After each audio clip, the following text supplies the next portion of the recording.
This lesson is a pre-recorded session from my online classes. Every month I offer a free lesson so you can see if my online classes are the right fit for you to access those free lessons. So here's a quick tutorial on how to access it. Is that first you need to make sure the fact that you're logged in, because if you're not logged in, it's not going to allow you either log in or sign up. So let me just log out so I can show you the fact that even though, let's say the fact that you are logged out, it's not going to allow you to join for free.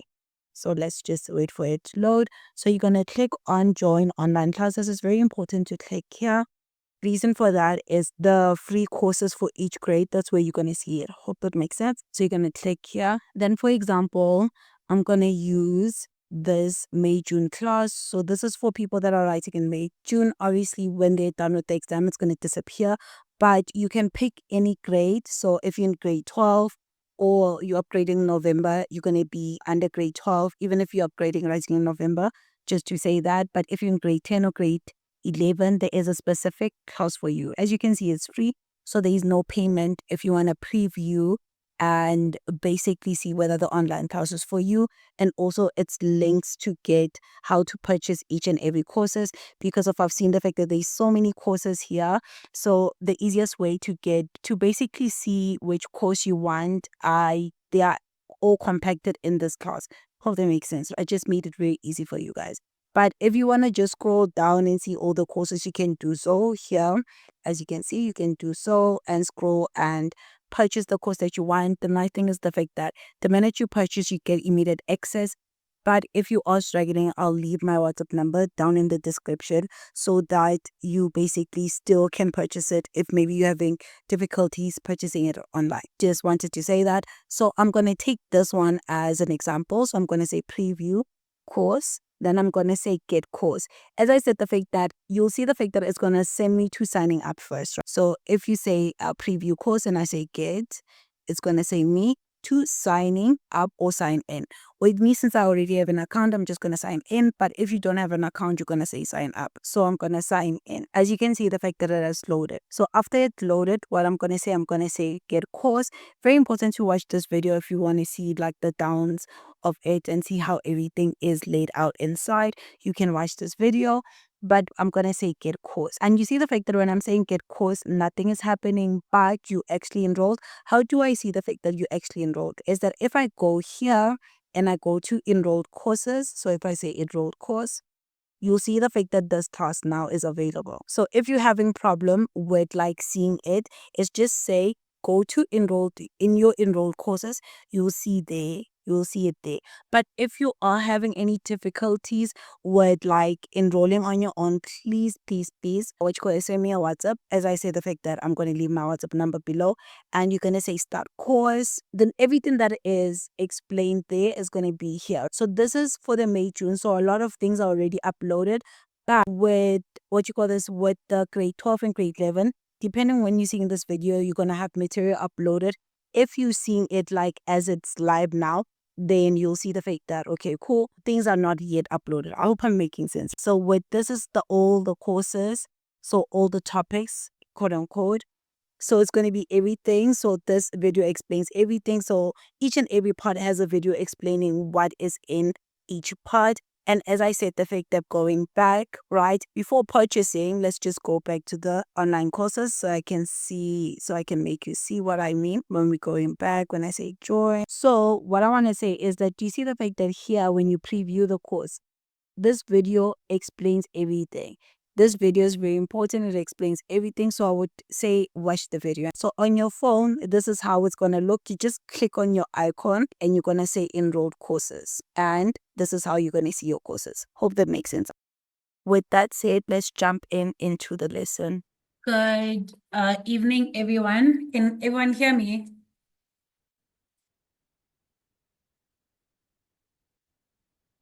Can you guys hear me? I just need a yes so I can start. Can you hear me? Yes. Okay. Do you see the fact that this one is a little bit better? Or am I tripping? Yes. This is a little bit better. Do you see it, guys? Because I just felt with the other one, it wasn't great for like how you guys saw everything. And when I was looking at the recording, I just saw the fact that that is not great, Anna. So today what we're going to do is that since I've sent the question a little bit late, is that did anyone do the questions? Because we could do a recap, or should we just continue with the lesson, maybe do the recap at the end? How would you guys like it? Yes, I've done the questions, ma'am. Okay, so should we recap it now? Would you like to recap it now? Yes, ma'am. Okay, cool. So let's do this.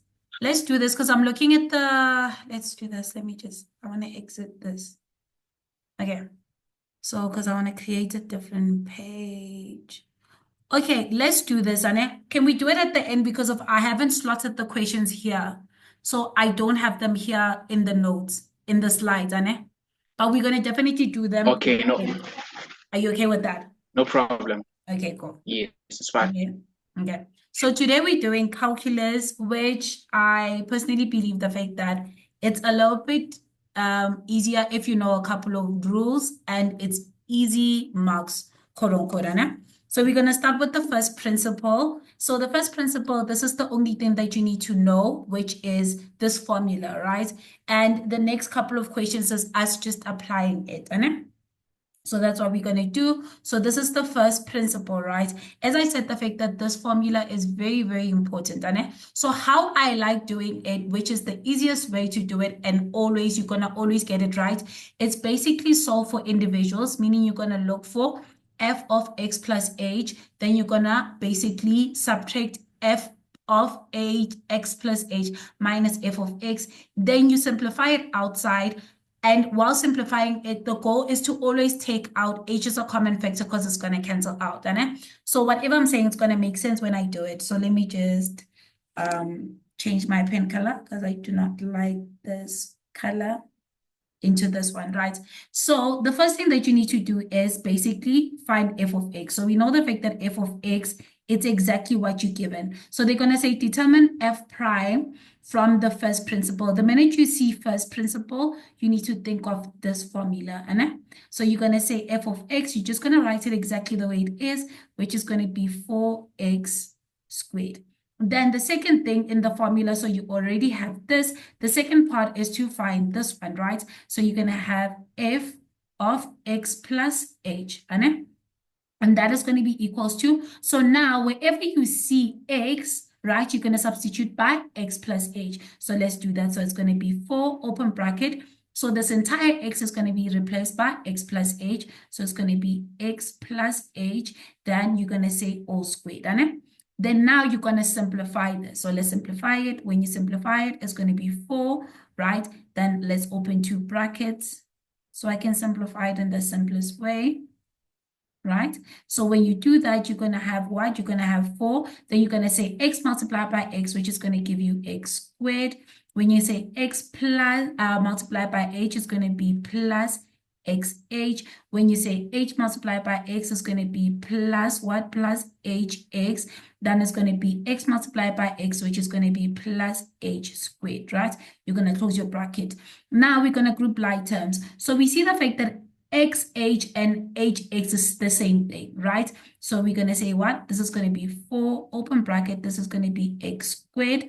Then this is going to be plus 2xh, right? Then this is going to be plus h squared, right? So that's what you're going to have. Distribute the 4. So you're going to have 4x squared. Then it's going to be plus 8, right? xh. So you're going to say 4 multiplied by 2xh. Then it's going to be plus 4h squared, right?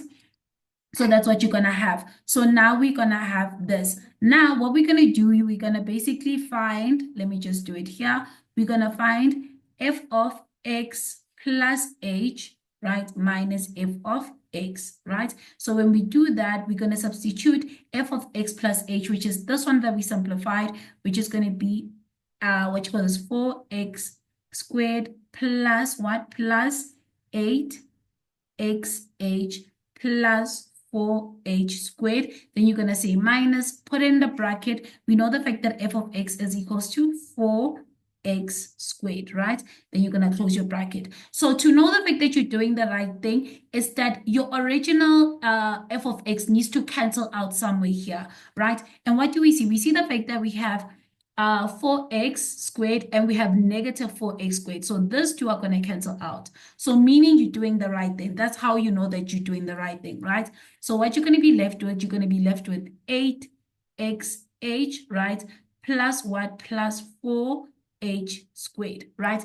As I said, the fact that when you get here, when you simplify it, always take h as a common factor, and you'll see why. Because we want to get rid of this h, right? So when we do that, we're going to have the following. We're going to have h as a common factor. Here, you're going to be left with 8x. Just take out h, not anything more than that, right? Just h. Then you're going to be left with 8a, what you call it, 8x. Then you're going to have plus, this is going to be 4h. Right? You're going to close your bracket. Now you sorted. So now you have the whole numerator here, right? So now you can substitute. So when you substitute, now you're going to solve it. So let me just start here. So you're going to say f prime, right, is equals to what? Is equals to the limit.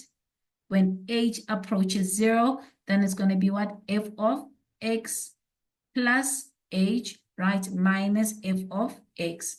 And this whole thing is going to be divided by h. Then now this numerator is going to be substituted by this one, which is going to be the limit when h approaches 0. And this is going to give you h. Then this is going to be 8x, right, plus 4h. Then divided by what? Divided by h. Then we see the fact that this h and this h are going to cancel out. So you're going to have the limit. When h approaches 0, you're going to be left with 8x plus 4h, right? So I'm going to just take it this side because I need space.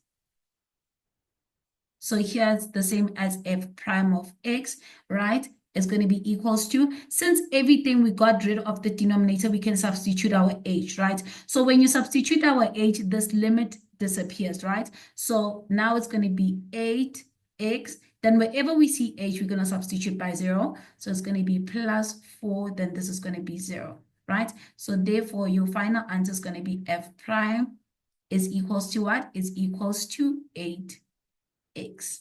And this is going to be your final answer, solving it using the first principle. Any questions so far? Is everyone okay?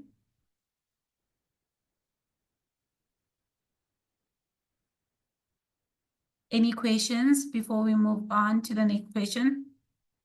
Is everyone okay?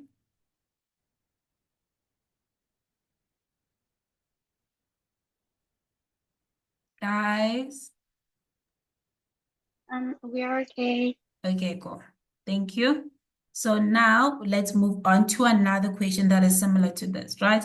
So we have the following. It's a similar question. It says, given f of x, which is 3 minus 2x, then they say determine using the first principle, right? So again, is that this formula, you're going to use it the same way. How I solve this one is going to be exactly the same way I solve this one. The difference is f of x is going to be different. So let's do it, right? So we're going to have f of x again, which is in our case is going to be 3 minus 2x squared, right? Then you're going to have f of x plus h, right? Which is going to be equals to what? To 3, then minus wherever I see x is going to be substituted by this. So it's going to be 2, then this is going to be x plus h all squared, right? I'm not going to do the long part here in terms of doing 2 brackets. So we know the fact that this is going to be equals to 3 minus 2. Then here, this is going to give us x squared, right? Plus 2xh plus h squared, right? So this is exactly the same thing here. This, do you see the fact that it's the same thing? So that is why I just went here, right? Instead of like putting 2 brackets. Hope that makes sense. So now with that said, we're going to distribute the 2. So it's going to be 3 minus, then this is going to be 2x squared, right? Then this is going to be plus, minus, so it's going to be negative 2x squared. Then it's going to be minus 4xh. Then it's going to be minus 2h squared, right? So that's what we're going to have. So now let's see, we can simplify it. This is the final simplification, right? So now we're going to look for what? We're going to look for f of x plus h, which is the numerator, the way it is, right? Minus f of x, which is going to be equals to what? 2. Now it's going to be 3 minus 2x squared minus 4xh minus 2h squared, then minus, put the f of x inside the bracket, which is going to be 3 minus 2x squared, right? So now, as I said, the fact that the goal is, if you're doing the right thing, is that your entire f of x needs to cancel out here, right? So let's check whether that's going to happen. So it's going to be 3 minus 2x squared minus 4xh minus 2h squared minus, distribute the negative, so it's going to be minus 3, and this is going to be plus 2x squared. Do you see the fact that this 3 is going to cancel out with this negative 3, so this 2 are going to cancel out, and we see that this negative 2x is going to cancel out with this positive 2x squared, so this 2 are going to cancel out, so I'm doing something wrong, something right? Since the entire f of x canceled out. So now you're going to be left with what? You're going to be left with negative 4xh, right? Minus 2h squared, right? So take out h as a common factor because we want to get rid of this h. So you're going to have h, open bracket, is going to be minus 4x, right? Then you're going to be left with 2h, right? So that's what you're going to be left with. So now this is going to be your numerator. So now substituting your numerator is going to be f prime, right? Then write the formula, which is going to be the limit when h approaches 0.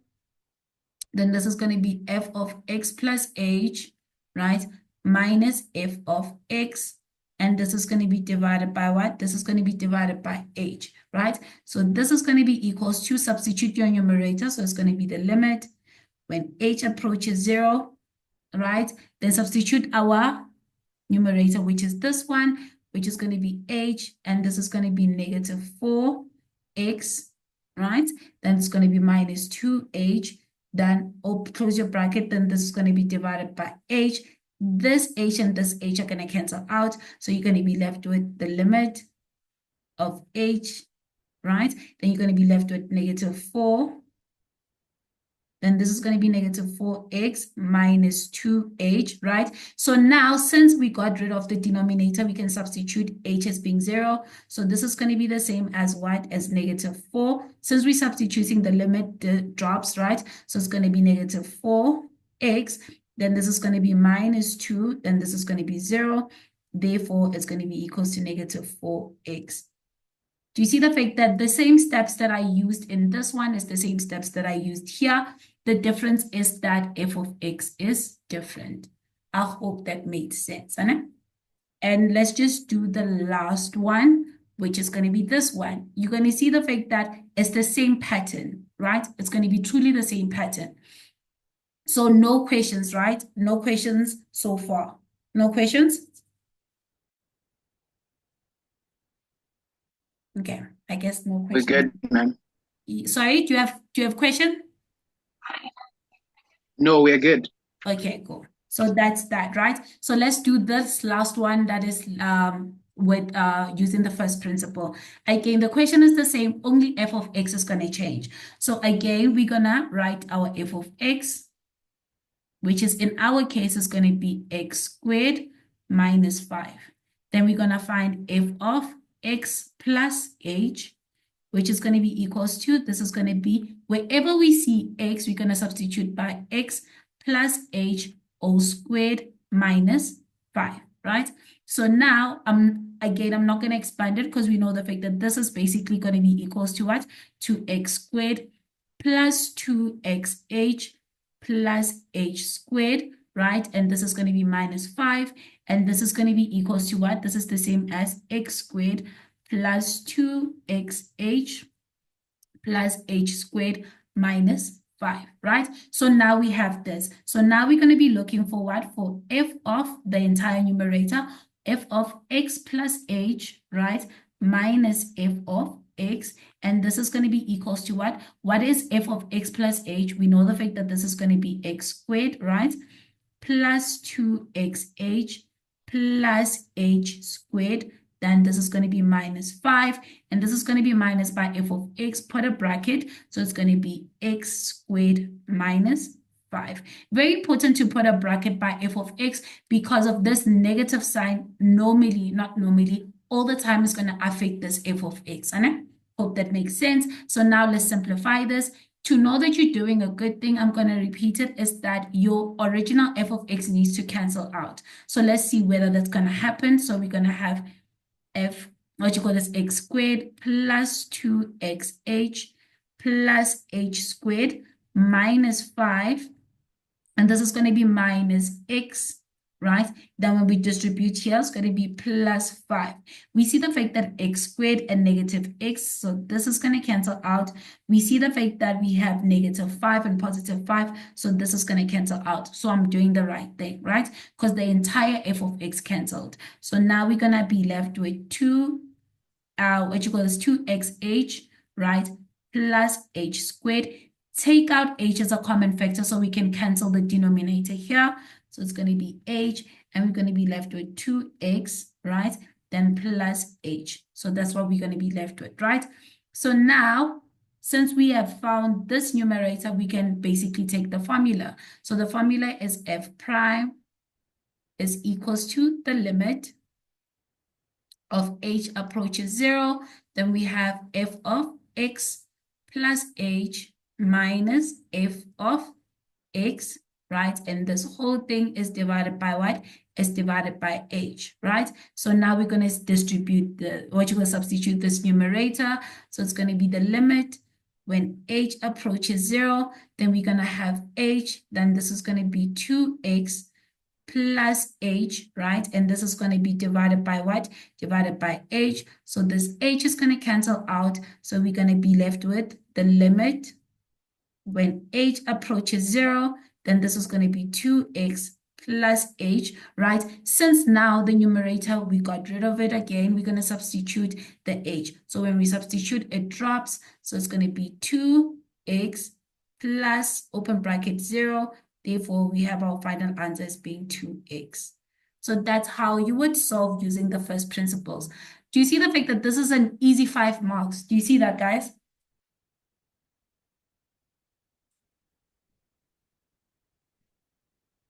Do you guys agree?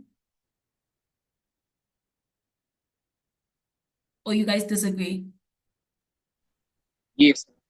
Do you see it's an easy 5 marks? Yeah. Okay, that's a very easy 5 marks. So now we're going to move to the second part of the calculus section, which is, let me just go out. I just want to, okay, yeah. So it's called rules of differentiation, right? So with the rules of differentiation, for me, it's very important for you guys to know the notation, right? So when you have f of x, this is the different ways they can ask you to find the first derivative, right? So the first question that we did, it is finding the first derivative, but the key word here is using the first principle, right? So it doesn't mean the fact that when you see this, you need to use rules.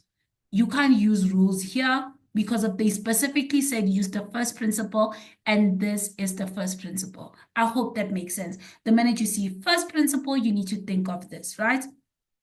So that is very important to distinguish, because if you don't see that difference, you might lose your entire 5 marks for doing the wrong thing.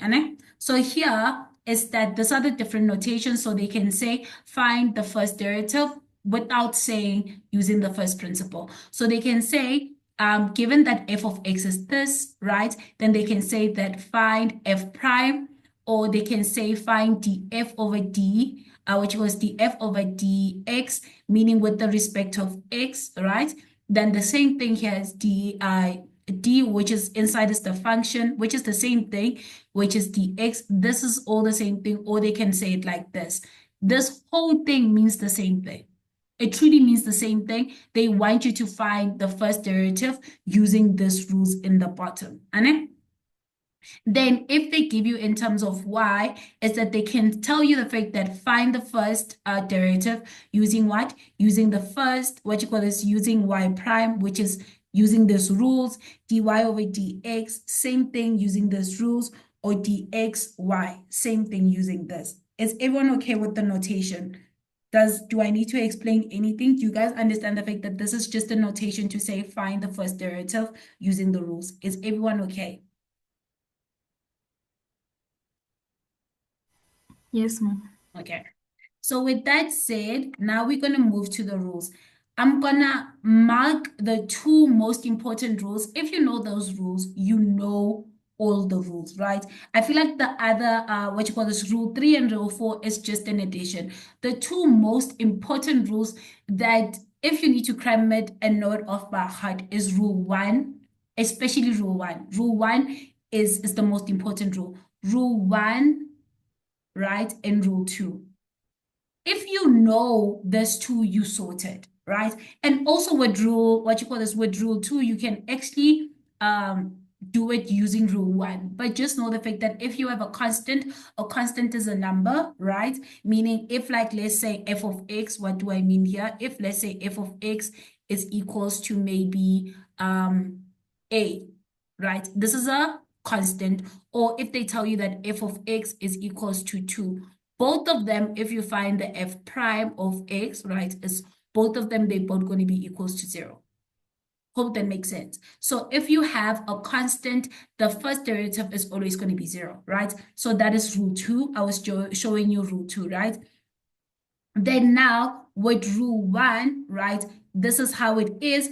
And I'm just going to show it when we're doing actually examples from past paper questions on how to apply rule, or what you call this, rule 1, right? But just remember the fact that these are the most important rules. This is just showing you the fact that if you have a constant, and here this is like a function that can be like this. This is the type of function. Let's say f of x is equals to 2x. This is a number, which is a constant, right? And this is a variable, which is the f of x. So that is rule 3. Then rule 4, right, is basically saying the fact that if you have two functions, meaning let's say the fact that your, let's call it z of x, right, is equals to maybe x squared plus 2x, right? So this basically means the fact that this will be considered as f of x, and this will be considered as g of x. Any questions so far? But everything is going to make sense when we do the questions. But any questions so far before we move on into answering the questions?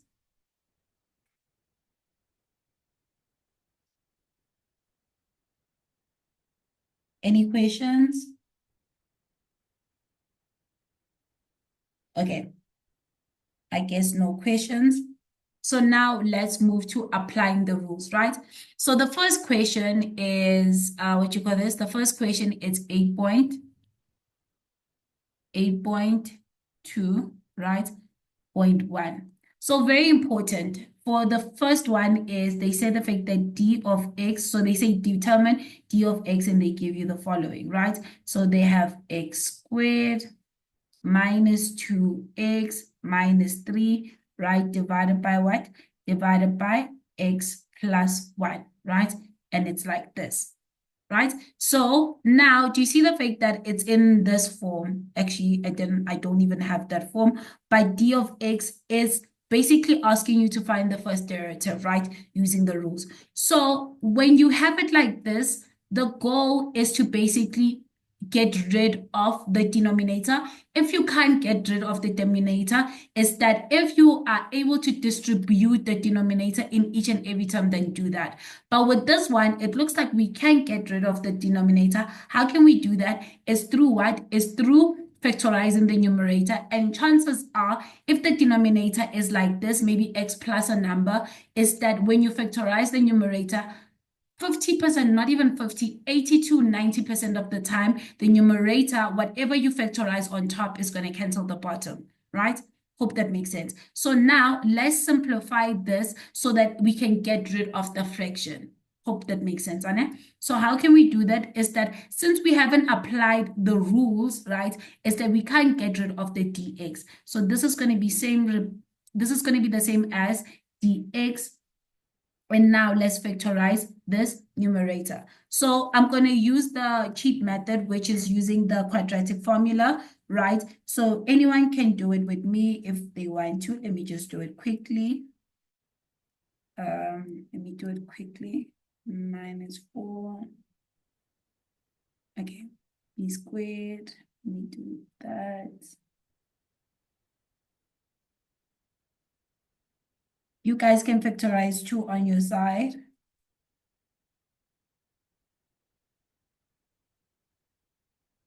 So that is going to be my a here. The numerator, my a is negative. My a, so here, I know that a is 1.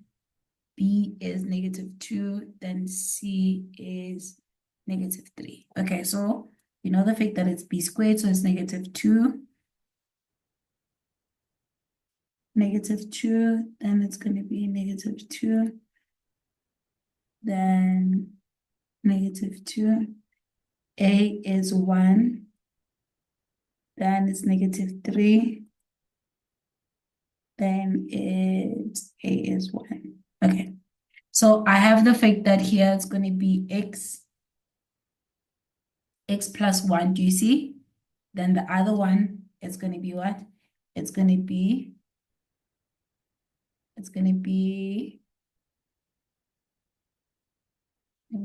sorted. So now it's going to be x minus 3, right? And this whole thing is going to be divided by x plus 1, right? And this is going to be like this. So we know the fact that we have x plus 1 and x plus 1 in the denominator, so that's going to cancel.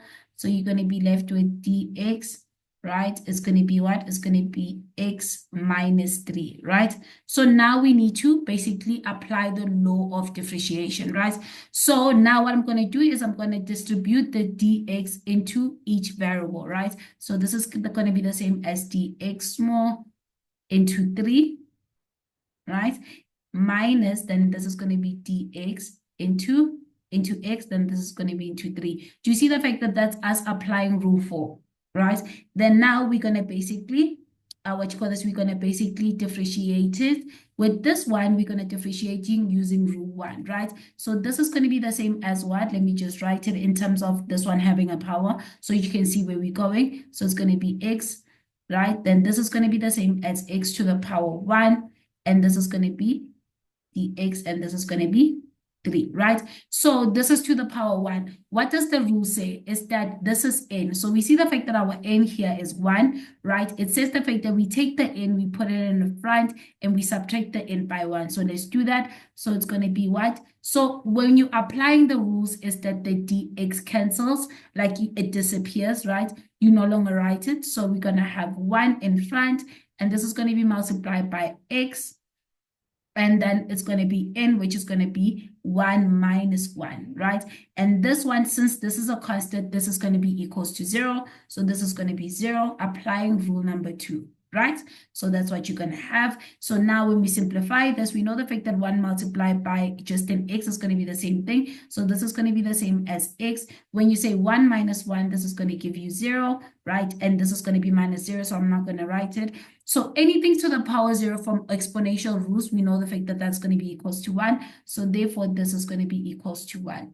Does that make sense? Any questions? Does that make sense? Ma'am, can you please explain rule number 4 again? Or rule number 4 again? Yes, ma'am. Okay, cool. So let's say, I think maybe the way it's written, it might be giving you problem, right? So let's say we are given the following. Let's say the fact that it's written as in, the question is written as f of x, right, is equals to what? Is equals to x squared minus 2x minus 3. I'm not going to do the simplifying. I'm just going to say plus 1. And we know the fact that after simplifying, f of x is going to be equals to what? We left with f, right?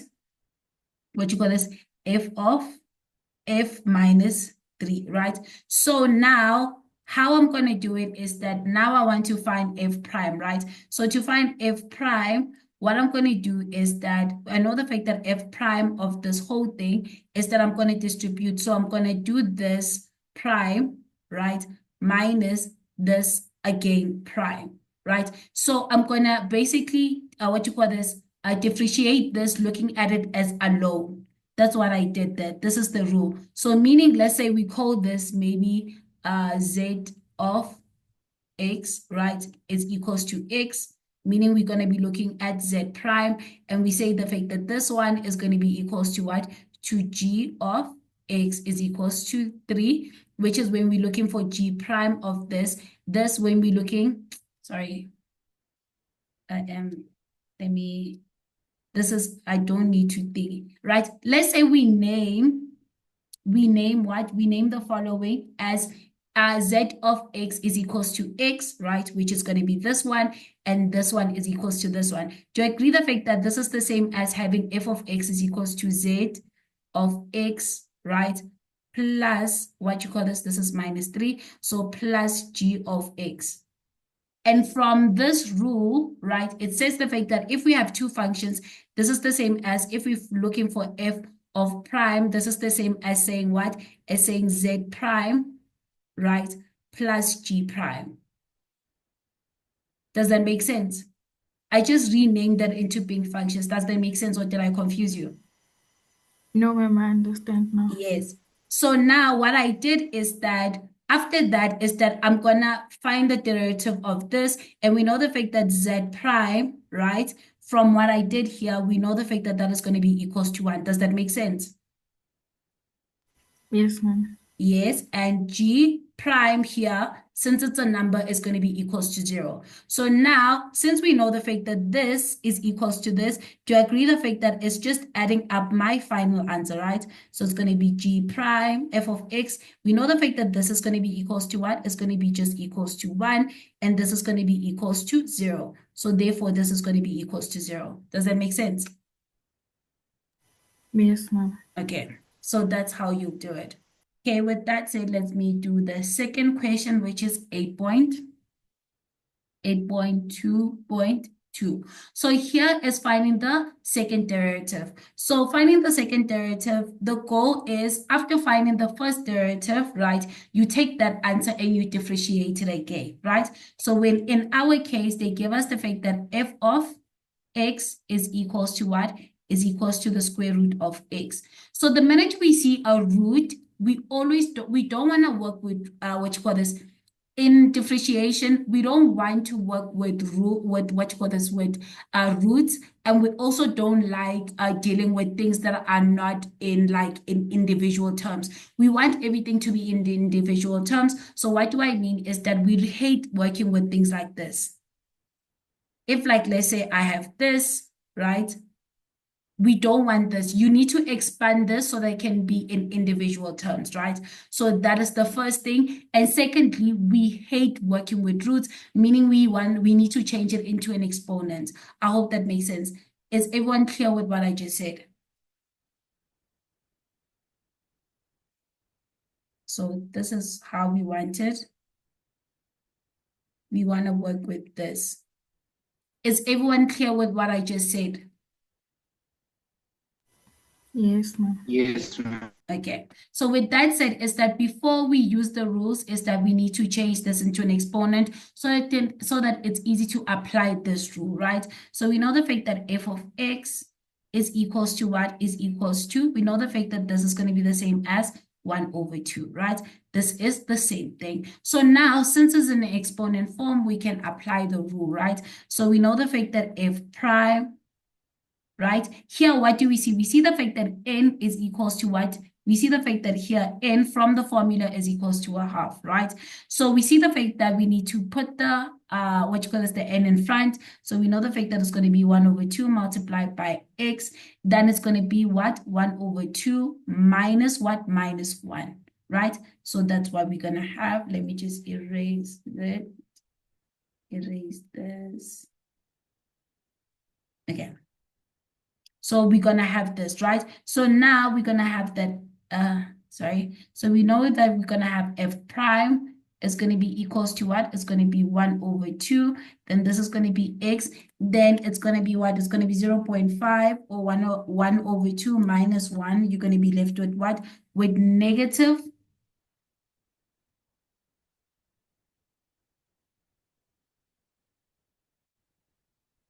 So it's going to be negative 1 over 2. Right? Is everyone okay?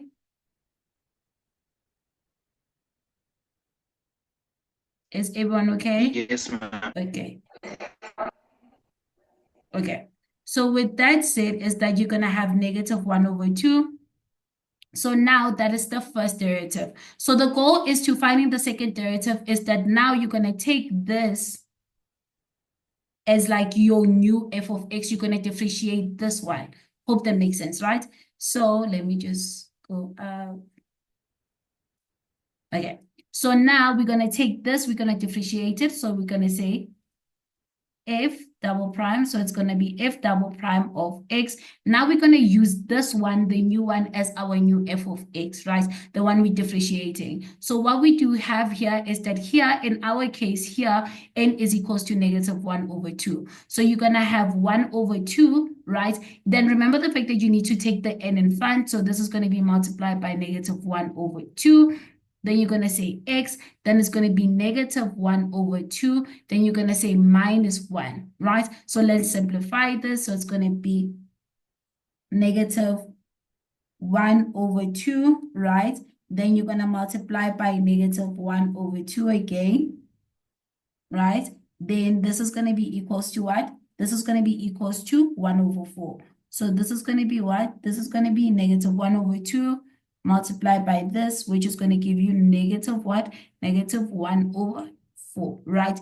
Then you're going to say x. Then here's to the power what? If you say negative 1 over 2, right? Minus 1, you're going to get what? You're going to get negative 3 over 2. Does that make sense? Is everyone fine with that? Yes, ma'am. Okay. So now we sorted with that one. Let's do another question, right? So this one is what I just said here. We got rid of the denominator. And I said the fact that when I was explaining this one, I was like, if there is not two terms, is that you need to basically get rid of the denominator by what? By factorizing the numerator. But if it's like this, do you see the fact that here is one term? Is that you need to distribute that term so that it can be individual terms. Hope that makes sense, right? So let's solve this one. So with 8.2, we have the fact that find dy over dx, and they give us that y is equals to 12x squared plus 2x plus 1 divided by what? Divided by 6x. Since this is not two terms, right? It's only one term. And even if we factorize in the numerator, nothing is going to happen. We can't get rid of the denominator. What can we do is that since this is an individual term, we can actually distribute it within each term, which is great because now each part is going to have its own term, right? Which is what we want when we basically differentiating, right? So now let's do that. Let's distribute the 6. So it's going to be y is equals to 12x squared divided by 6x, right? And this is going to be plus 2x divided by what? Divided by 6x. Then this is going to be plus 1 divided by 6x. Is everyone okay with that so far?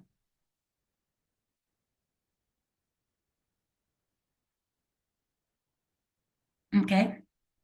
So now let's simplify it. If we say 12 divided by 6, we see the fact that we're going to have 2. So we're going to say y is equals to. Now this is going to give us the numbers. When you divide the numbers, it's going to give you 2. Now we're going to use exponential laws. Since we're dividing, this is going to be the same as x, and this is going to be 2 minus, this is to the power 1, so minus 1.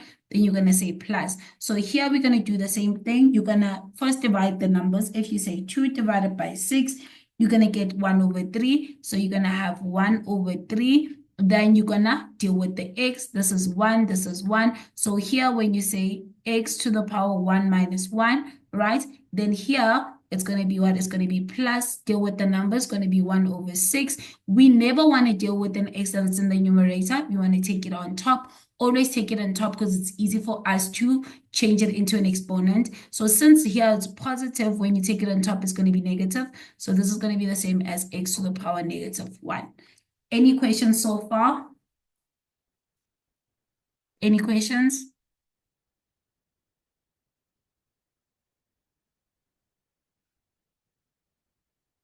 Any questions so far?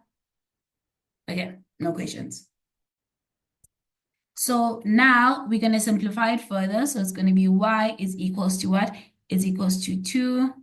Then this is going to be 2 minus 1 is going to give me just a 1. So it's going to be the same as x, right? So this is going to be just x. Then now it's going to be plus 1 over 3. And this is going to be 0. So anything to the power 0 is 1. So this is going to be the same as 1 over 3. Then this is going to be plus 1 over 6. Then this is going to be x to the power negative 1, right? So now we're going to basically use rule number what? We're going to use rule number 4, right? So how we're going to use rule number 4, I'm going to do it like this. We're going to name each and every one of them. So we're going to say this is going to be what? This is going to be f of x. This is going to be what? This is going to be g of x. And this is going to be t of x. Right? So you agree the fact that this is the same as saying y is equals to what? To f of x plus g of x plus t of x. So meaning what? We know the fact that y prime, which is what we want, right? Or dy over dx. Let me just write it the way they want it. Which means the fact that dy over dx is going to be the same as applying rule number 4, right? Even if he has 2 terms, we can also extend the rule to 3 terms, right? So this is going to be the same as f prime plus g prime plus t prime. Any questions so far? Any questions, guys? Okay. No, ma'am. Okay, so now applying that is that we're gonna look at individuals, sorry. So we're gonna look at, we're gonna look at f prime, g prime, and t prime, right? So now let's do it here. Let's do it here. So we look at f of x.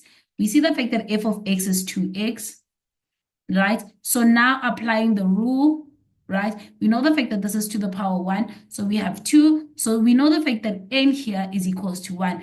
Take the 1 in front. So it's going to be multiplied by 1. Then this is going to be what?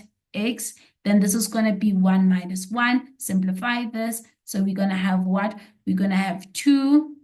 Then this is going to be x to the power what? To the power 0. So this is going to be the same as 2. So we know the fact that f prime is equals to 2, right? So now we're going to move to g of x, which is going to be equals to what? G of x, I said it's 1 over 3, right? Since 1 over 3 is a constant, that's us applying rule number 2. So we know the fact that g prime is basically going to be equals to 0 by rule number 2, right? So now we're going to be applying t of x, which is going to be equals to what? To 1 over 6x minus 1. We see the fact that here n is equals to negative 1. So applying the rule is going to be what? It's going to be t prime of x is going to be equals to what? To 1 over 6 multiplied by negative 1, right? Then this is going to be x, and this is going to be negative 1, negative 1, right? So this is going to be the same as t prime is going to be equals to what? To 1 over 6 multiplied by negative 1, so it's negative 1 over 6. Then this one is going to be negative 1 is going to be x, it's going to be negative 2. So this is what you're going to have. So now, since we have all of them, we know the fact that dy over dx is basically going to be equals to what? We know the fact that f prime is going to be equals to 2, so it's going to be 2. So this one, right? Then it's going to be plus g prime. We see the fact that it's 0, so it's going to be plus 0. right? Then the last one, which is t prime, is going to be this one, right? Which is going to be minus 1 over 6 x to the power negative 2, right? So this is going to be the same as what? This is going to be the same as 2 plus, I'm just, not plus, minus because of that thingy. So because of this negative. So it's going to be minus, then I'm just going to take the this and change it to a positive exponent. So it's going to be 1 over 6x squared. And that's going to be your final answer for this question. Is everyone okay with that?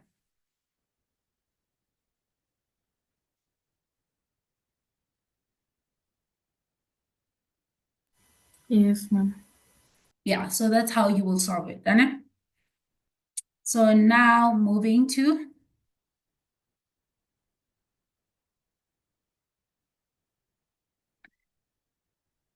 So now moving to 8.3. So 8.3 is basically properties from point of inflation, right? So you need to understand what is the point of inflation and how it relates with f of x, right?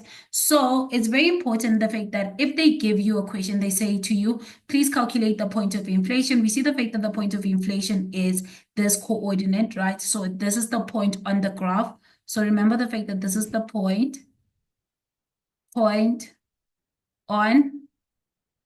f of x, right? So this is a point on f of x, right? So this point relates to this. But how do we calculate the x coordinate of the point of inflation? This is what's going to help us basically calculate this question. So let's read the question first. It says the function f of x is equals to x cubed plus bx squared plus cx minus 4 has a point of inflation at this point, right? Then they tell us the fact that calculate the value of b and c, right? So we need to calculate the values of b and c, and what is going to lead us to that is basically calculating the point of inflation. So the point of inflation is that calculating it is always going to be f double prime of x is equals to 0. Then from here, you need to solve for 0, right? You need to solve for x, and the x value that you get from here is always going to be this x coordinate of the point of inflation. I hope that makes sense. Does that make sense? Or should I maybe sketch it so that you can see it visually? Maybe that will make sense. Does that make sense, or should I explain it again? Should I explain it again? Yes, please. Yes, ma'am. Please explain again. Okay, cool. So let's understand the cubic function and understand what is what, right? So we have a cubic function, which I'm going to talk more about it when we move to cubic. But for you guys to understand this, you kind of need to understand what is going on here. So you have a cubic function. Since this is positive, so this is a rough sketch. This is going to be just a rough sketch.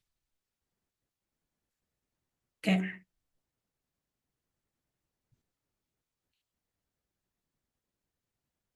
Right? So do you see the fact that our function has two things, right? Is that our graph has two things. It has like a dome that's looking down like this. Do you see? Then there's a point, that point where it divides the dome from moving from like being an up dome, right? To, which is, this is called concave down, right? To something called concave down. Do you see the fact that there's a point where this graph stops from being concave down to concave up? Do you see that? Do you guys see that?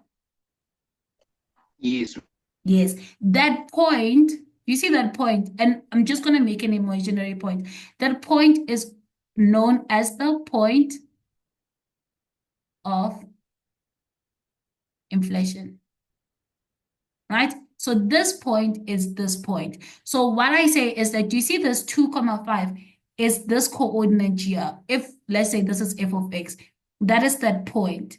Does that make sense? Do you see that is why I'm saying the fact that that point is on the graph f of x, if this is f of x. Does that make sense? Yes, ma'am. Yes. Yes, ma'am. So now, how do we calculate? So now the question is, what do you go? Okay, blue. So the question is, how do we calculate the point, right? That is what matters. How do we calculate the point? Let's say we're not given the point and they say calculate it. Let's say our f of x was full. It had already the values of b and c. How do we calculate the point? Right? So we see that the point has two parts, right? It has the x and it has the y, right? So first thing first, we need to know how to calculate the x. How do we calculate the x? How do we do that? Is by saying f double prime, right, is equals to 0, right? So, and how would that happen is that, do you see, and I'm just going to make it with an example that we did. Do you see the fact that here we calculated, where is it where we calculate double prime? Do you see the fact that here when we calculated double prime, right, is that this is the point, this is the equation. Let's say from here, they say fact that calculate the point of inflation, right? From here, and let me just do it from here so that you can see it with something different so it can make sense, right? So let's say in f of x, right? So in this is f of x, and I say to you, calculate the point of inflation, right? Which is the entire coordinate, right? How would you do it? As I said, the fact that you need to find what? To find the x coordinate, right? Because you know the fact that this is a coordinate, which is x and y. To calculate this x, it's basically going to be what? Double prime is equals to 0. So here, do you see the fact that we already found f double prime, right? We already found it, and we just need to equate it to 0 and solve for x. So we already know the fact that this is negative 1 over 4 x, then this is going to be what? 3 divided by 2, right? It's equals to 0, right? So now we're going to solve for x. So when we solve for x, it's going to be x is going to be negative 3 over 2. It's equals to what? When you divide both sides by what? Divide both sides by, when you divide both sides by negative 1 over 4, when you divide it here by 0, it's going to be 0. So this is going to be 0, right? So now we're going to solve for x. So now this is the same as root. So this is going to be the same as x. Then this is going to be minus what? Minus 3. And this is going to be root 2 is equals to 0, right? So now square both sides. So when you square both sides, it's going to be the same as negative 3 is equals to what? Is equals to 0, right? So it's going to be equals to 0. So you keep on solving till you get x, like solving x. Let's say the fact that now after solving, because here doesn't look like it has the value, but let's say after solving, you find that x is equals to 1. After solving for x, does that make sense? Because this is just an example. Does that make sense? So this is going to be the x coordinate of the point of inflation. Does that make sense, or did I confuse anyone?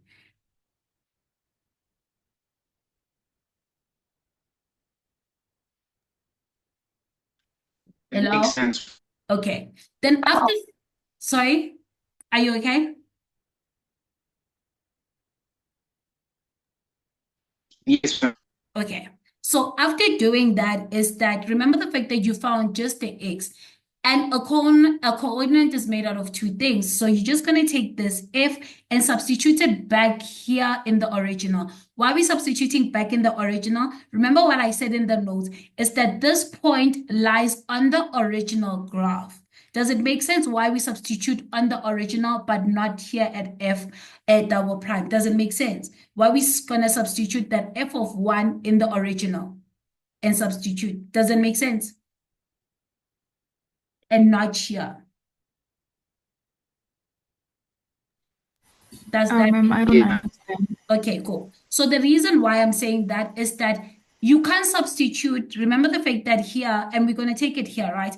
Do you see from here, right? You can't substitute it here because the point of inflation lies on the original graph. Do you see? This is f of x. It lies here. Do you see the fact that this point of inflation, it divides the graph from being concave down to concave up? Does that make sense? Yes, ma'am. The point is on the original graph, not from the second derivative. Does it make sense why we substitute this x value not on the what? Not on the f double prime, but on the original, which is f of x. Does that make sense? Now, does that make Yes, sense? ma'am. Okay, cool. Yes, ma'am. So do you guys understand the relationship on finding the point of inflation, right? Does that make sense? You guys understand that, right? Yes, ma'am. So now with that said, what happened into this question is that we found that what you call f double prime, right, equals to 0. Then after solving, we basically found the fact that this f double prime, right, after solving it is basically equals to 2, which is the x coordinate. Does that make sense? So from here, we can basically, after finding f double prime here, we can solve for whatever variable that's left, either b or c. Does that make sense? Why I'm equating this f double prime by 2. Does it make sense?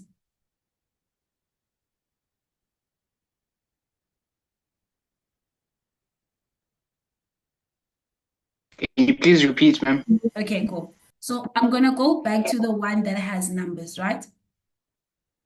Is that remember the fact that here it's the same as, let's say, the fact that in this question they gave you that already, that x, the point of inflection is equals to 1. And maybe they want you to find the unknown. So do you agree the fact that this is the same as they already gave you that f double prime is equals to, instead of 0, it's equals to the actual x code, the x that you're looking for. Doesn't make sense.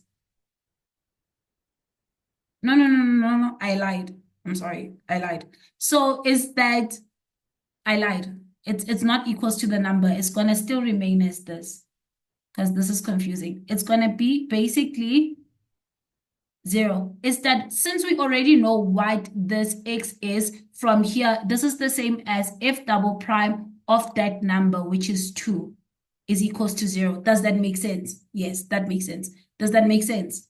Because we already know this x value Yes. from the coordinate. Does that make sense?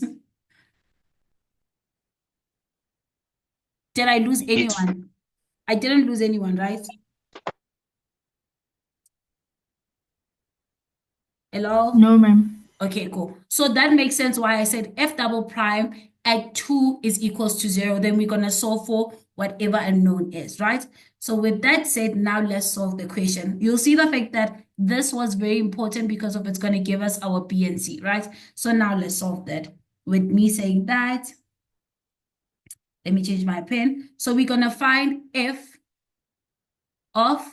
we have f of x, right? We have f of x, and we are given as x cubed, right? Plus bx squared. Then this is going to be plus cx, right? Then minus 4, right? Then we're going to find the first derivative. Remember the fact that when we find in the first derivative, we take each and every term as its own function, right? So now this is going to be the same as n is going to be equals to 3. So this is going to be the same as 3 multiplied by x. Then this is going to be 3 minus 1. Is everyone okay with that?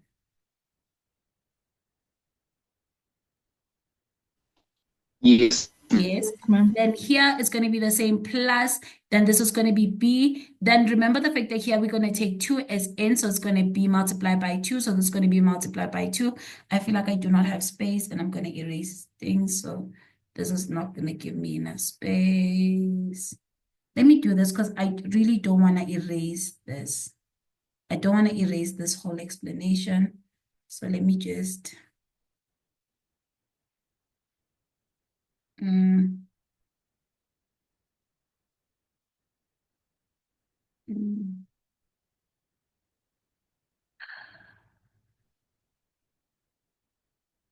Okay, slides.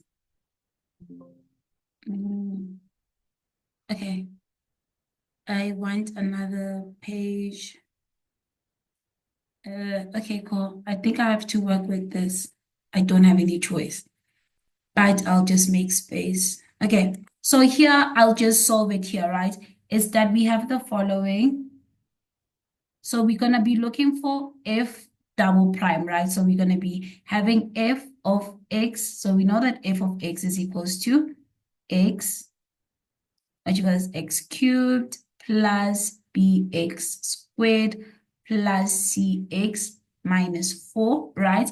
And that's going to be equals to what? F prime, right, is going to be equals to what? This is going to be equals to, this is going to be 3x, then this is going to be 3 minus 1, plus b, then this is going to be multiplied by 2, because this is n, then it's going to be x, then it's going to be 2 minus 1, right?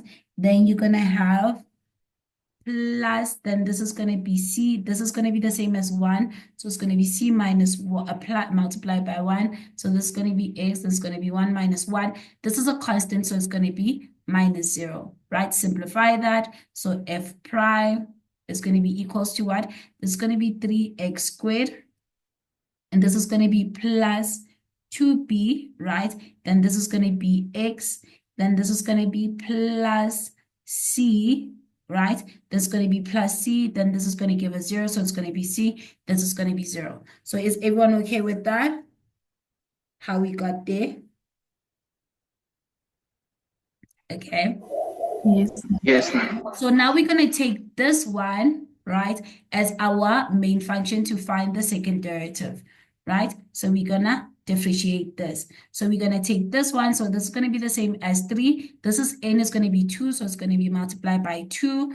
Then this is going to be x. Then it's going to be 2 minus 1. Then this is going to be plus 2b, right? This is the same as 1. So it's going to be multiplied by 1. So this is going to be x. Then it's going to be 1 minus 1. And this is a constant, meaning it's going to be 0. So this is going to be plus 0. Simplify that. So f double prime of x is going to be equals to what? It's going to be equals to 6, right? X. Then this is going to be what? This is going to be 1. So this is going to be 6x. Then this is going to be plus what? Plus 2b, right? So it's going to be 2bx, right? So we're going to be left with 2bx. So now what did I say is that we're going to basically substitute 2. So this is going to be the same as f double prime of 2. So now wherever we see x, we're going to substitute by 2. And remember the fact that this is going to be equals to 0, right? So this is going to be 6. Then this is going to be 2 plus 2b. Then this is going to be 2. Is equals to 0. So now we're going to solve for b. Do you see the fact that b is the only unknown? So here we're going to be left with 6 multiplied by 2, which is going to be 12, right? Then 6 multiplied by 2 is going to give me, what did I do? Yes, I think everything is correct. I just want to, yeah. So you're going to be left with 6 multiplied by 2 is equals to 12. Then this is going to be plus what? Plus 4, right? This is going to be plus 4. 4b. Did I do the right thing? Yeah, plus 4b is equals to 0. Is everyone okay so far?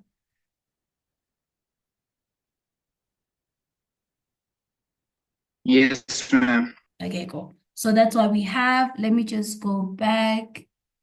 This is going to be 2bx. That's correct. That's going to be 2bx. Oh, this is 0. Guys, this is wrong. This part is wrong. Do you see here? It's going to be 1 minus 1, which is going to be 0. So this is going to be just 2b. And this does not exist, meaning this is going to be 2b. Okay, that's fine. So this is going to be 2b, right? So that's going to be 2b. Just needed to fix that. So now we're going to solve for what? We're going to solve for b. So we're going to take b to the 12 to the other side. So it's going to be 2b is equals to negative 12. Therefore, b is going to be equals to 6, right? It's going to be equals to negative 6. Dividing both sides by 2, right? So now let me move this. I don't know how I'm gonna solve for solve for C, but I think we can do it with the small space that we have, right? So now solving for what? Solving for C. So we're gonna substitute your B and substitute this point to solve for C, right? So first let's substitute B. So we see the fact that it's gonna be f of x is equals to what? To x cubed, right? Plus b, substituted. So substitute b, so it's going to be minus, it's going to be minus 6, right? Minus 6 squared, right? Plus cx, right? Minus what? Minus 4, right? So we substituted b, right? Hope that makes sense and I didn't confuse anyone. Is everyone fine with me substituting B, right?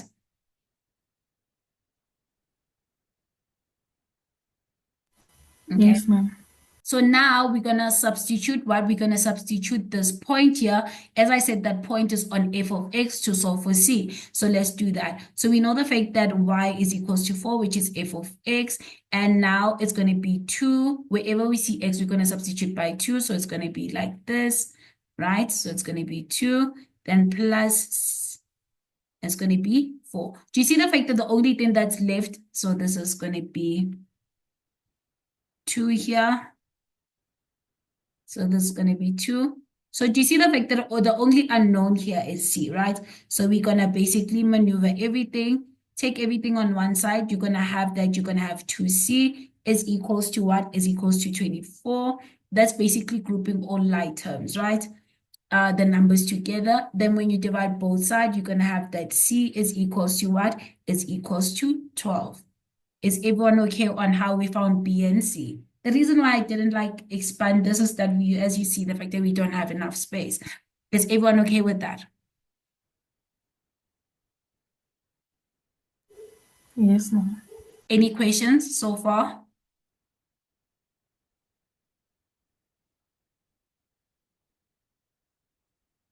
Any questions?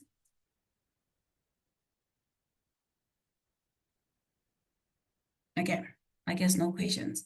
So now we're going to move to what you call is determine the derivative of g of x, which is solving this one, right?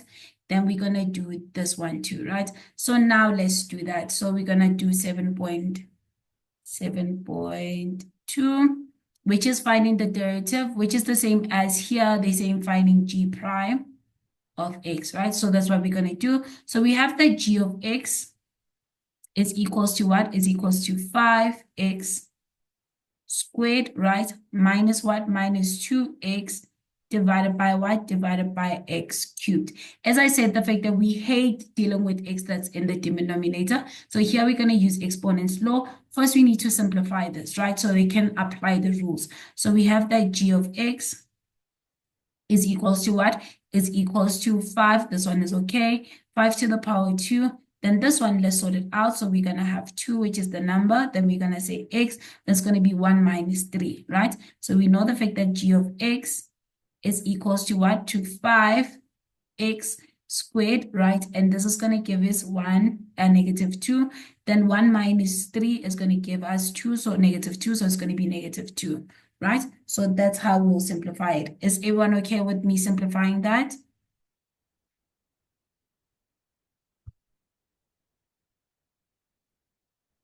Okay, I guess everyone is okay.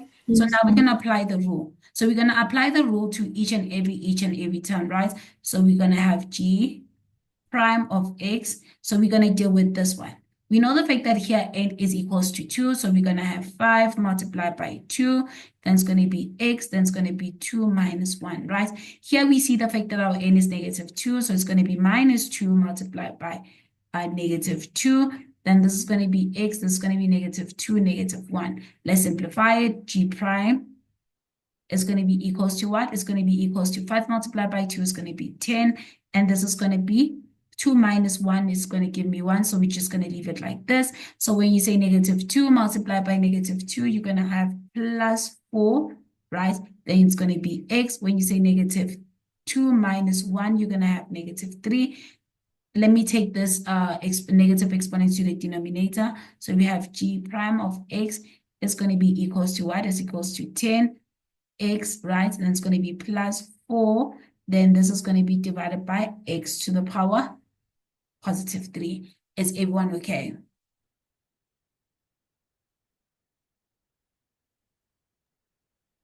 Yes, ma'am. Okay. Ma'am, Any- can I ask, Yes. on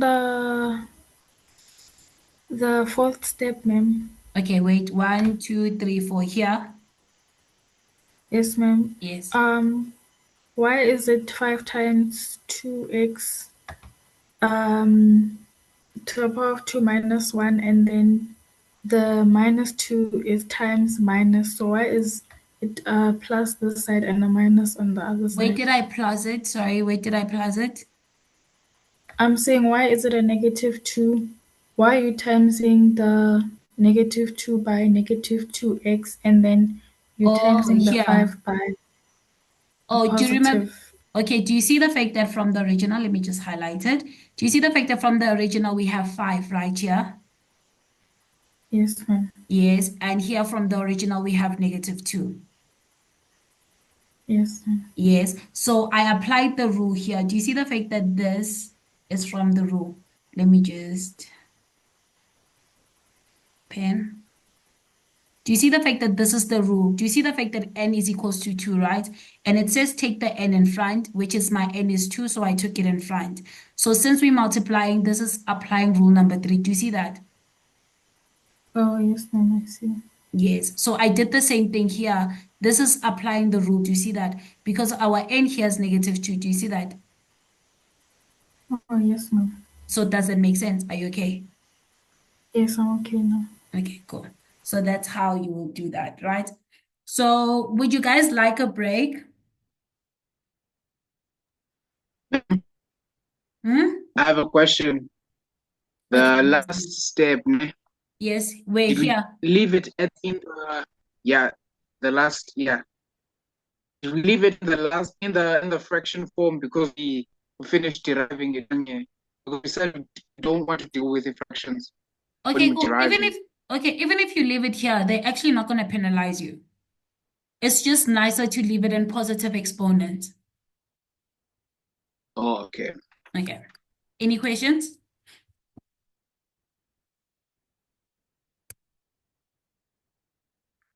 Any questions?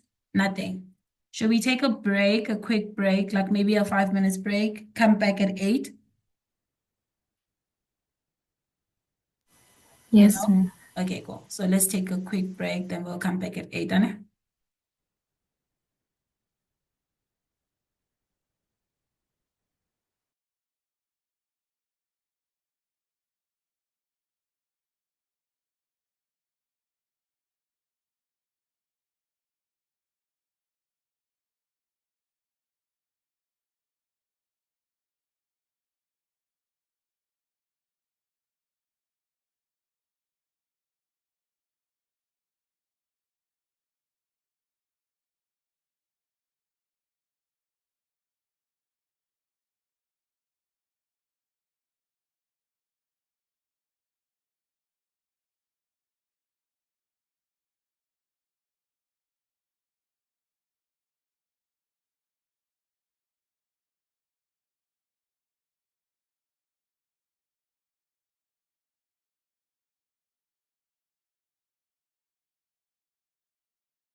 We are back. Is everyone back?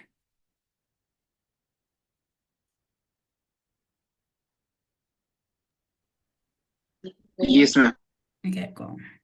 How are you guys finding today's class so far? Is this better than Google Meets? Yes, ma'am. Okay. So it was a Yes, good better. decision for moving, eh? Yes, ma'am. Okay. So you guys can see the lesson clearly, right, on your side, because I can see from your side.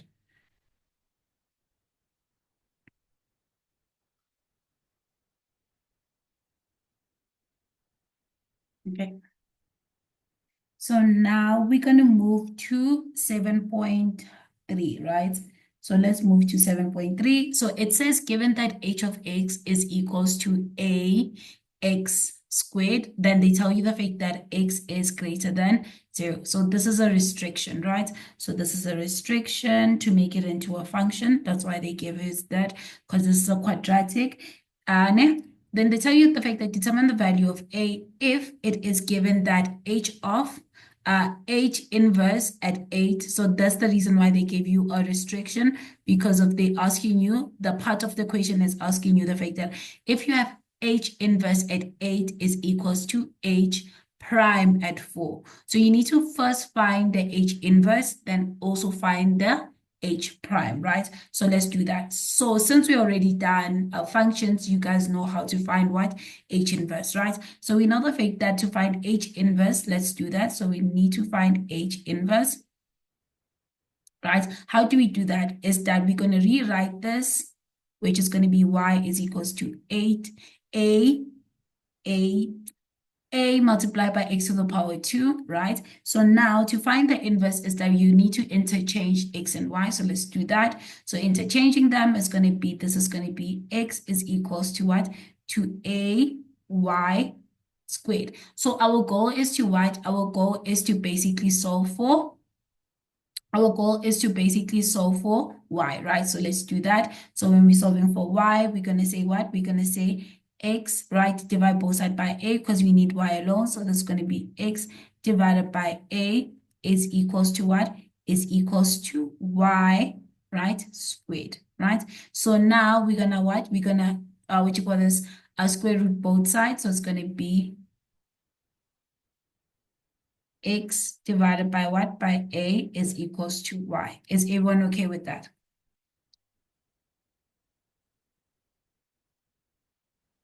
Yes. Yes. And just one more important thing is that this is normally plus or minus, but this is not normally. It needs to be plus or minus, but now you need to pick which one. Since of the restriction, they say the fact that x is greater than 0, meaning we're looking at it and a restriction of positive. So therefore, your answer is basically going to be the positive one. Does that make sense? Yes, ma'am. Yes. So this is going to be basically h inverse of x is equals to the square root of x divided by a, right? So now we're going to move to finding h prime, right, of x. So we know the fact that h prime of x is going to be equals to what? It's going to be equals to, before we do that, actually, is that they told us the fact that f inverse at 8, so we can substitute 8 at x, so it's going to be h inverse at 8. It's basically equals to the square root of 8 divided by a. Is everyone okay with me substituting this 8 here? Is everyone okay with that? So we can substitute it back here. Is everyone fine with that? Yes, ma'am. Yes. So now we're going to find f prime Yes, and substitute by 4, right? So we're going to do that. So h prime, again, is that the a is a constant. Then we see the fact that our n is 2, so it's going to be multiplied by 2. Then this is going to be x to the power y, 2 minus 1. So this is going to be h inverse is equals to what? Is equals to 2a x. Then this is going to be 2 minus 1, which is going to be 1. So it's going to be like this. But remember the fact that they said that h prime at 4. So let's do that. H prime at 4 is equals to what? Is equals to 2a. Then this is going to be 4, right? So this is going to be the same as h prime at 4 is equals to what? This is going to be equals to 8a, right? So that's what you're going to have. Now, they tell us the fact that we need to solve for a, so we're going to equate this both. So this is going to be h inverse at 8 is equals to h prime at 4, right? So this is going to be 8 over a, because that's going to be h inverse at 8, and 8a is going to be 8 at 4, right? So now we're going to square both sides. So when we go square both sides, it's going to be, we want to get rid of the square root. That's why we're squaring both sides. So it's going to be squared is equals to 8a all squared, right? So now get rid of the square root. So you're going to be left with 8a. And this is going to be equals to what? Distribute the square. So it's going to be 8 all squared, which is going to give you 64. Right? And this is going to be a squared. Then you're going to take this to the other side. So this is going to be the same as 8. Then this is going to be equals to 64a cubed. Does that make sense? Is everyone okay with how I got here?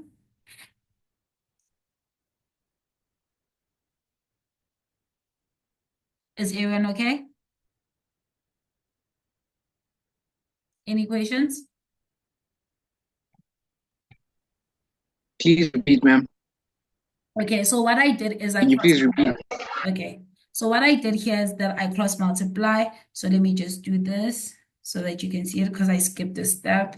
So is that from here is that you're going to have 8 divided by a, right? And this is going to be equals to 64a squared. So this is going to be the same as divided by 1. So you're going to cross multiply, right? So when you cross multiply, you're going to say 8 multiplied by 1, you're going to have 8. Then when you say 64a squared multiplied by a, you're going to have 64a squared multiplied by a, right? So do you see the fact that since the base here are the same, is that you can use the exponents. So it's going to be 8 is equals to 64.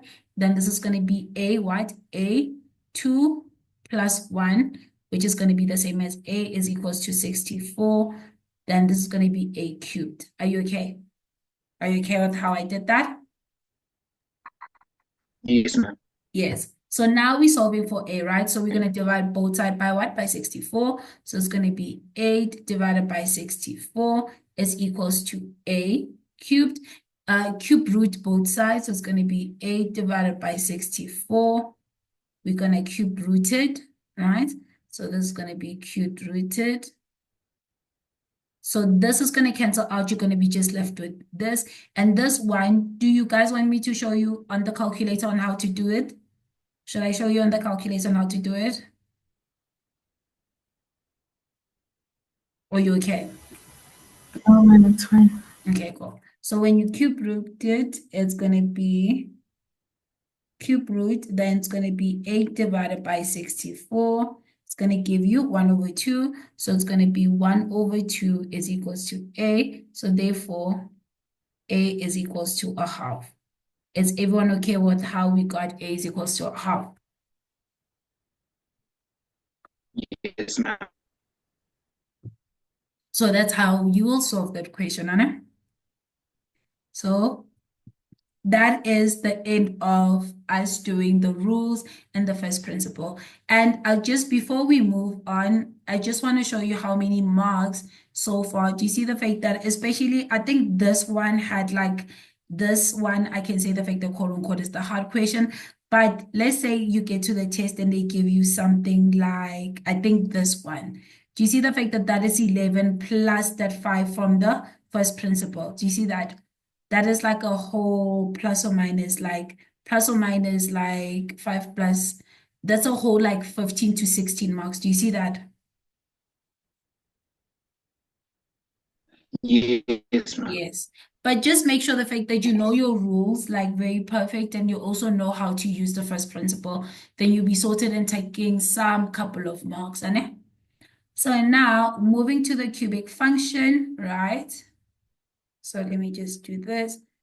So now moving to the cubic function. So first with the cubic function, it's very important for you to understand the shape because we are about to use the shape in so many things, right? So you understanding the shape is very important. So understanding the shape, this is the following, is that if you have A and it's positive, which is A positive is always represented by what? By greater than 0, is that we always start from maximum. So it always starts from going up, then going down, right? This is your shape. Then when it's negative, which is represented by less than 0, is that we always start by minimum. So it's going down, right? Then going up. So here, when it's positive, just know the fact that you need to start with the maximum, right? You need to start with the highest point, then we go to the lowest point. Then if it's negative, we always start by the negative point or the lowest point going to the maximum point, right? So now with that said is that I don't know where they are. That's weird. Okay, but I'll say it. Is that here I have different parts, right? The parts that are highlighted in yellow, that is going to be what? That is going to be your x-intercept. As you can see, the fact that you have 1, 2, 3 x-intercepts in a cubic function, right? So the part that is yellow is going to be representing your x-intercept. Then the part that is blue, right, is going to be your y-intercept. You only have one y-intercept, you only have one y-intercept. Then the part that is pink, which is here, I think I made a mistake, but this is pink, is going to be your turning point. So a cubic function has 2 turning points. So here we have 3, here you have 1, and here you have 2. Does that make sense? Is everyone okay with that? Let me just highlight this. You know the fact that this is yellow. Is everyone fine with that? Yes, ma'am. Okay, cool. So let me just highlight it so that when I send it, you guys know what means white. And I said the blue means the y-intercept. So blue. Then finally, the turning point is in pink. We'll make it reddish. Right? So this and this, so that it corresponds. Right? So that is all that, right? Hope that makes sense. Let me go back to the pen. So that's where everything is. Now let's move into answering the questions, right? So the first question says the fact that the sketch below represents a curve which is f of x. What you call as f of x is equals to x cubed plus bx plus cx plus d. Then they tell us that the solution to the equations is when f is equals to 0. When do we have when f is equals to 0? We have when f is equals to 0 when we're looking for the x-intercept. Remember the fact that when we're looking for the x-intercept, what do we say? We say let y equals to 0, which is the same as let f of x equals to 0. Does that make sense? Does that make sense? Does that make sense? Yes, ma'am. Yes. So with that said, if they say the fact that the solution to the equation f of x is equals to 0 is -2, 1, and 4, do you see the fact that they gave us the x-intercept? So this is the same as saying x is equals to -2, then x is equals to 1, and the finally is x is equals to 4. So here, meaning this point here is going to be -2, then this point here is going to be 1, and this point here is going to be 4. Does it make sense? Yes, ma'am. Yes, ma'am. Yes. So with that information, right, we can basically answer the questions because that's the only information that they give us. So they tell us the fact that calculate the values of B, C, and D. So from here, do you see the fact that we have what? We only have A, which is great. So we only have A, right? But what is the nice thing is that we know the fact that since we only have A, from our case, A is equals to what? Is equals to 1, right? Meaning this matches up with the shape because of this is greater than 0, right? Since we have A, is that we need our B, C, and D. So how can we find that? That is we're going to use basically our x-intercept, right? So we're going to use this relationship here to agree the fact that this can be written as x minus what? X plus 2, sorry, is equals to 0. This can be written as x minus 1 is equals to 0. And this can be written as x minus 4 is equals to 0, right? So this is also, if we represent it in terms of like finding the x-intercept, this will be the same as what? So 9.1. Do you agree the fact that that is going to be the same as finding the factors? Let's say we're factorizing. This is going to be the same as saying f of x is equals to what? To x plus 2. Then this is going to be x minus 1. And this is going to be x minus 4. Does that make sense? We are using our x-intercept to basically solve for the entire function. Does that make sense? Did I confuse anyone?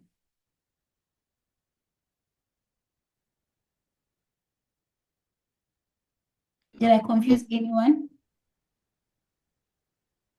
No, ma'am. No, ma'am.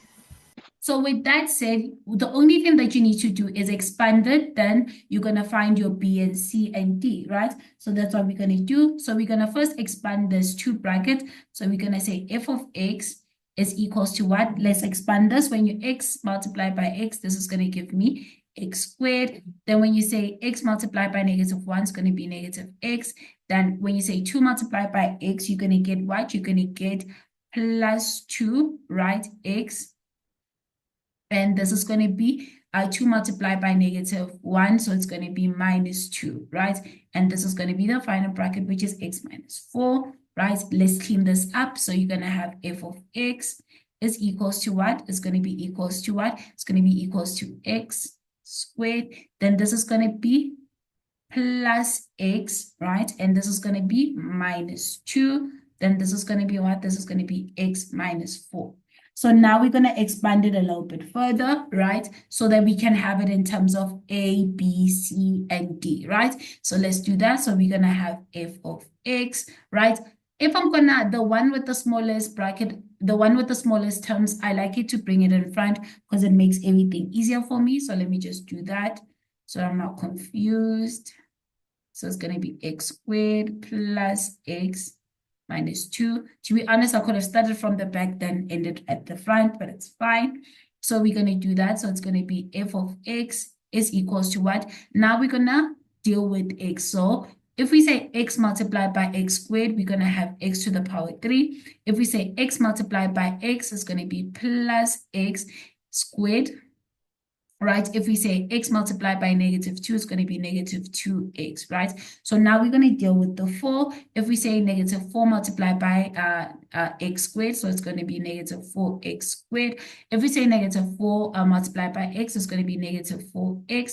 Then lastly, if we say negative 4 multiplied by negative 2, it's going to be negative 8, right? So now moving into simplifying this, so we're going to have f of x. Grouping like terms, x cubed is alone, so it's going to be x to the power 3. Then we're going to have x squared, and this one are together. So when you say x squared minus 4x, this is going to be negative 3. It's going to give you negative 3x squared. So these two are also together. So if you say negative 2x minus 4x, you're going to have negative 6x, right? Then lastly, we have negative 8, right? So this one relates with b x squared, right? And this one relates with c x, then this one relates with d. So do you agree the fact that if we ignore the x, do you agree the fact that b is equals to what? Is equals to negative 3? Is everyone okay with that? Me saying the fact that b is equals to negative 3?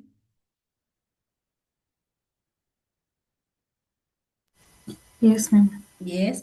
Then do you agree the fact that if I say c is equals to negative 6, and finally d is equals to negative 8?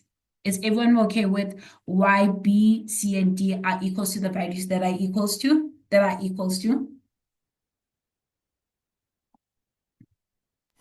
Yes, ma'am. Yes. So that's how you would answer that, right? So that's how you've answered this one. So now let's move on to 9.2.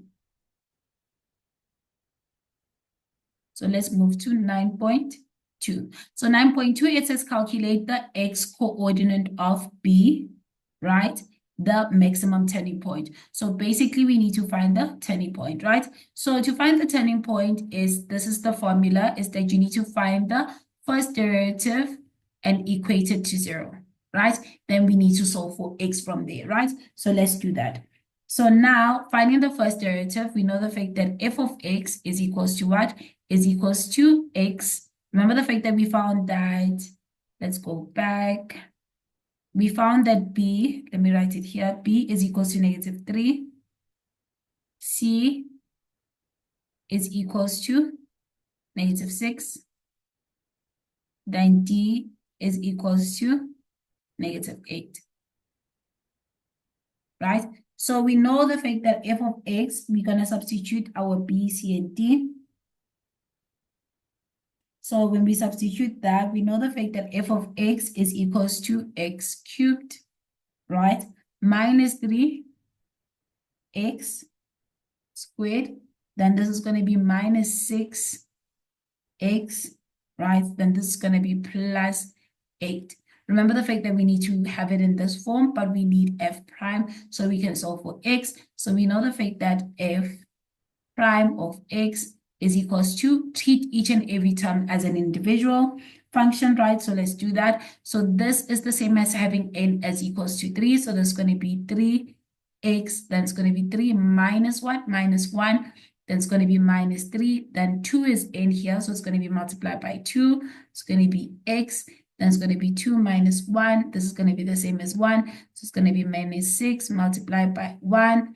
Then it's going to be x, that's 1 minus 1. Then this one is going to be 0 because it's a constant, so it's going to be 0, right? So this is going to be the same as what? Simplified, the first derivative is going to be equals to what? It's going to be equals to 3x squared, right? Then this is going to be minus what? This is going to be minus 6x, right? Then the last one is going to be what? It's going to be minus 6. Right? So equate this into 0. So this is going to be the same as 0 is equals to what? 2, 3x squared minus 6x minus 6. Divide everything throughout by what? Divide everything by 3. So this is going to be the same as x squared minus what? Minus 2x minus 2 is equals to 0, right? So now we're going to basically do what? We're going to solve for x, right? So here we're going to use the quadratic formula. As you see the fact that you're not going to be able to find the factors here. So using the quadratic formula, we see the fact that we have a is equals to what? It's equals to 1. We have b is equals to -2. Then we have c is equals to what? Is equals to, c is equals to -2. So now we're going to have x is equals to -b plus or minus square root. So it's going to be b squared minus 4ac. Then this whole thing divided by 2a, right? So now substitute your variables. So you're going to have x is equals to negative. Then this is going to be -2. Then this is going to be plus or minus. Then it's going to be the square root. So this is going to be what? This is going to be -2 all squared minus 4. Then this is going to be what? This is going to be 1, right? And this is going to be 1, and this is going to be -2.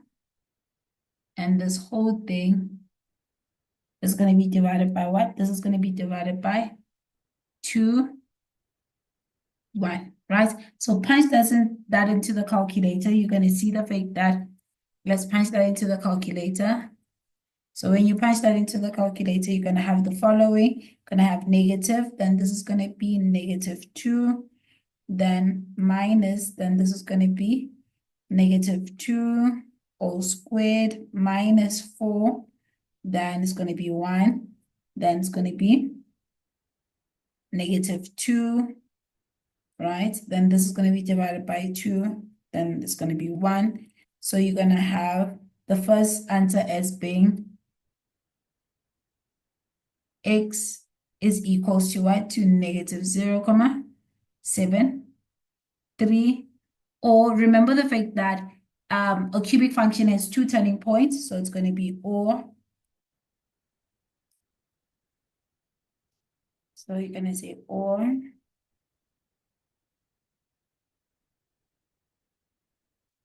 So you're going to have x is equals to what? To 2.73, right? So now we need to see, do you see the fact that A, let me just move this. Do you see the fact that B, the coordinate that we want, the x coordinate lies here? So therefore, our final answer is x of B is equals to negative 0.73. Does that make sense why we picked this one as being our answer?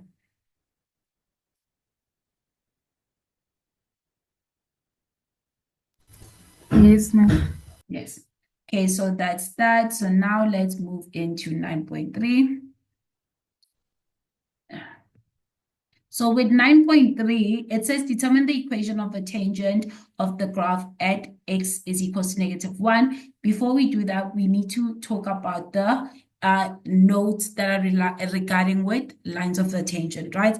So we need to understand where is a line of a tangent and the properties of it, right? So this is a curve. So this curve could be anything. In our case, our curve is the cubic function, right? So this is our curve, right? And this is a curve, then the line that touches, do you see the fact that it touches at this point? That line that touches, right? This is called the tangent line, which is what we're looking for at 9.3, right? We're looking for that equation. And this point here, right, is called the point of contact, right?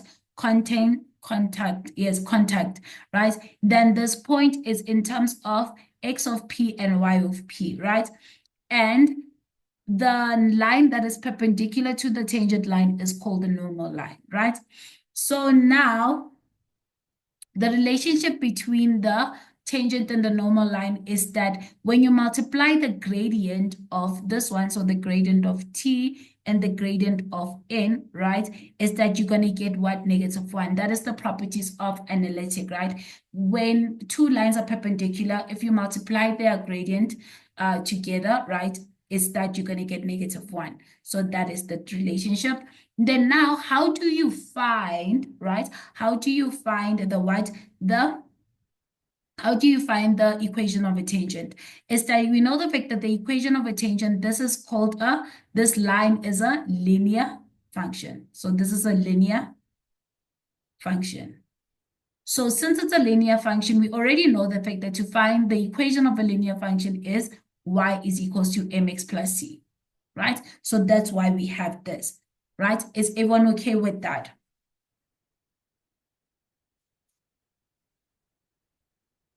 Is everyone okay with that idea? Yes, ma'am. Okay. So since everyone is okay with that idea, is that we know the fact that this is going to be y is equals to mx plus c. That is the linear, right? But from the equation of the linear is we need m and c. So we kind of need to figure out on how do we find that too, right? So how do you find m, right? It's the first derivative. So first you need to find the first derivative, right, of that function. After finding that first derivative, then the x coordinate, do you see the fact that this x coordinate of the what, of that, what you call this, of that point of content, when you substitute it, right, the first derivative, then you substitute this x coordinate of the point of content, right, this is going to give you your gradient. Is everyone okay with that on how to find the gradient?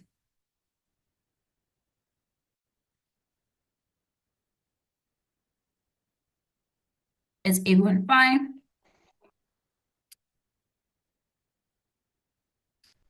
Okay.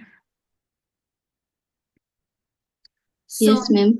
okay, so now since we have the gradient, now the thing is we can substitute our m because we have it, but now we have a remaining c that we need to solve. How do we do that, right? Is that after finding m, we substitute the point, right? So we substitute this m, then after substituting it is that we need the point of content. Sometimes what they can do is that they can just give you fp, right?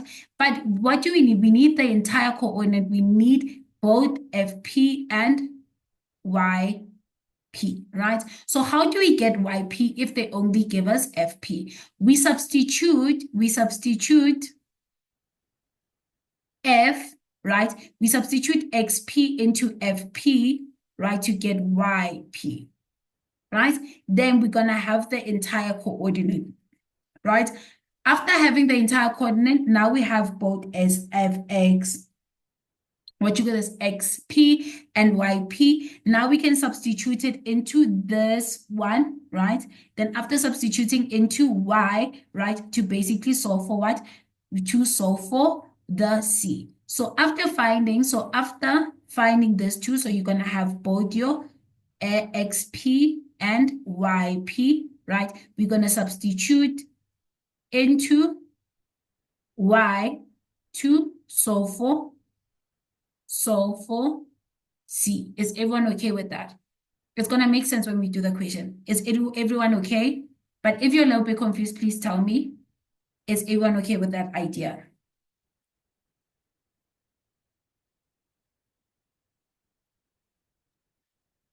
Yes, ma'am. Okay, so now with that said, now let's go apply it, right? So it says 9.3, right? Determine the equation of a tangent at F, like what you call it, determine the equation of a tangent to the graph F. So we have the fact that our function, our curve is F, and our curve is F at a point X is equals to -1, right? So that's what we have. So we see the fact that, remember the fact that our equation of a tangent is what? It's Y is equals to mx. So this is 9.3. It's going to be equals to mx plus c, right? So now what we need to do is the following, is that we need the gradient. Remember what the gradient is going to be f prime at what? At the point. Remember the fact that this at x is equals to -1, this x is the same as xp. Does that make sense? Is everyone okay why I'm saying this x is the same as xp?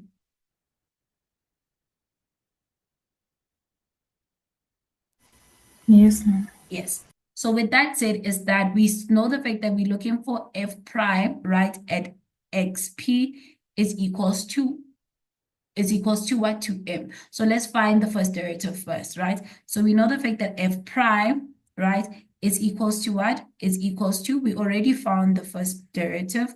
Let's go here. We don't need to. It's 3x squared. So it's going to be 3x squared. It's going to be 3x squared, right? Let's go up, minus 6x minus 6. So it's going to be minus 6x minus 6, right? So we're going to substitute by xp. We already know that xp in our case is -1. So we know the fact that f at 1, -1, very important, is equals to 3. Then this is going to be -1 all squared minus 6, -1 minus 6, right? So you punch that into the calculator, right? You're going to get the following. So when you punch that into the calculator, you're going to get the following, that this is going to be equals to 3. But this is the same as m. So we already have calculated our m, right? So we're done with that. Now we need to calculate what? We need to calculate our c.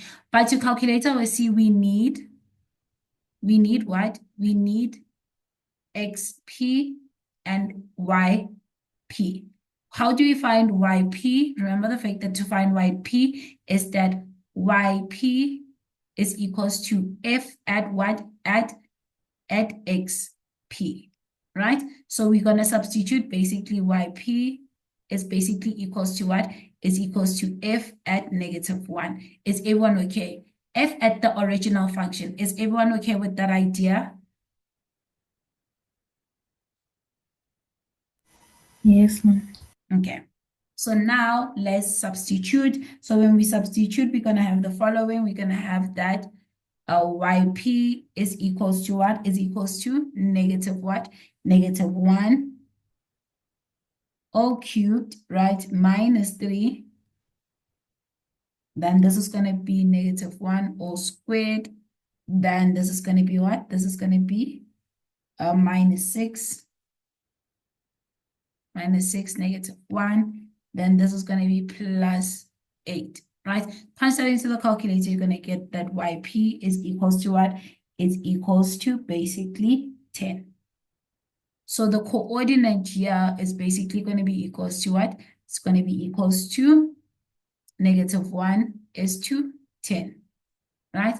So now we're going to take that and basically substitute into this y to solve for what for c, right? So it's going to be y is equals to substitute m, so it's going to be 3x plus c. Substitute your coordinate here, so it's going to be 10 is equals to 3. Then this is going to be -1 plus c, right? So therefore, this is going to be what? This is going to be 10 plus 3, right? So it's going to be what? It's going to be 13. So C is going to be equals to 13. So C is going to be equals to 13. So with that said, we know the fact that, let me just do it here, that your equation of a tangent is y is equals to what? To 3x plus 13. Is everyone fine with that?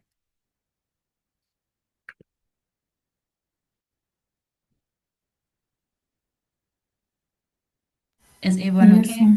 Okay. So with that said, that's how you would do this equation, right? So I'm looking at the time. I think this is going to be the last function question that we'll do. But no, I think I want to do where we find the x-intercept. So I'll do that then. We're going to move to one application question, right? So now that's that. Now it says, let me just do, because I'm going to need space. Yeah.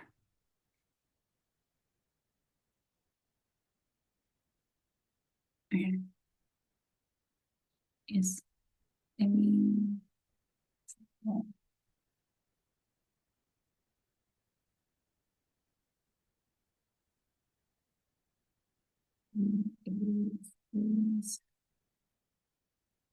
So I can have space.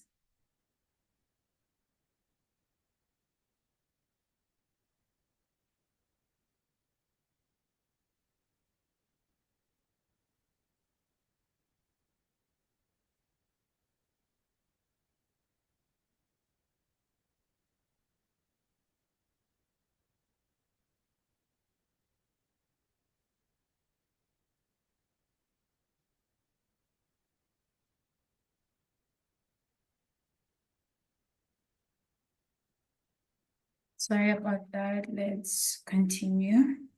Okay. Okay.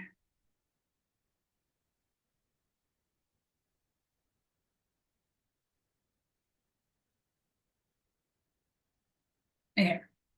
So now we're going to move to 9.4, right? So 9.4, it says the following. It says in the answer book, sketch the graph f double prime, right? Then clearly indicate the x and y intercept of the sketch, right? So how do we find x double prime? Is that x double prime, let's find it. We know the fact that this is going to be the first derivative. So let's take the first derivative because we don't need to solve it. So we know the fact that the first derivative, right? So 9.4. We know that the first derivative, which is f of x, is equals to 3x squared, right? Minus 6, yeah. Minus 6, let me move here. Minus 6x minus 6. Do you see the fact that the first derivative, even though we're sketching the second one, right? Do you see the fact that the first derivative, this gives us a quadratic? Do you see that this is a quadratic?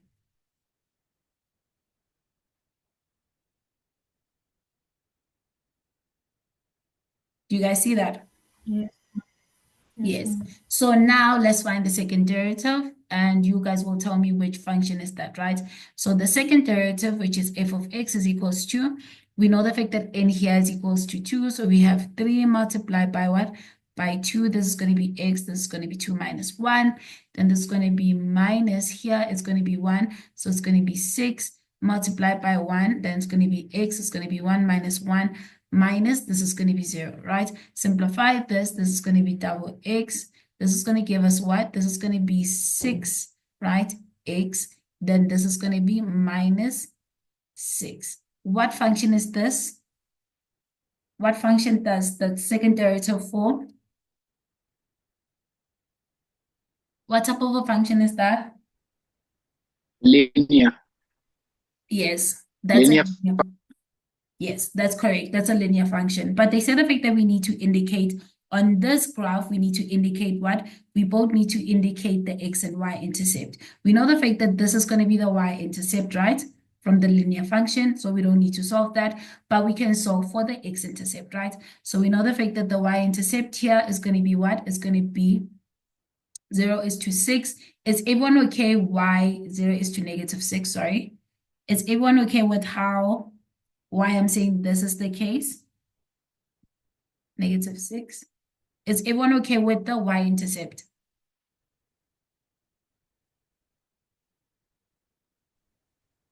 Yes, ma'am.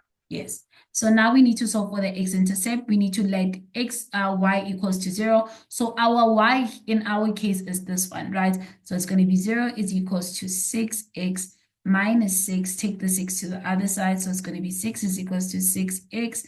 Therefore, here it's going to be x is going to be equals to 1. So our coordinate for the x-intercept is going to be what? It's going to be, what you call this is going to be 1 is to 0, right? So we are sorted. So here again is that we see the fact that our A or our M is positive, meaning our graph is going to be increasing, right? So let's mark all the points here. We know the fact that this is -2, this is 1, right? And this is going to be what? This is going to be 4, right? So we know the fact that our x and y intercept, let's mark it in red. Our x-intercept is at 1, which it shares the x, what? It shares the x-intercept of the cubic function. Do you guys see that?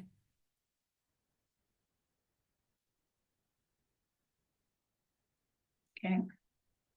Then we see the Yes, fact, ma'am. yes, and we see the fact that our y is going to be what? It's going to be here, somewhere here, right? So it's going to be here, which is going to be -6. So -6 is going to be there.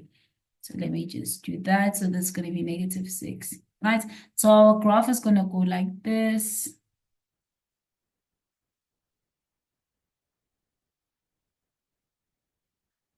Obviously, yours would be neater, but this is just a sketch. So this is this, and this is f double prime of x. So that's how you would sketch it. So this is this, right? Then now we move to the last question, which is concavity, right? So let's go down. So we here, when you're dealing with concavity, very important, right?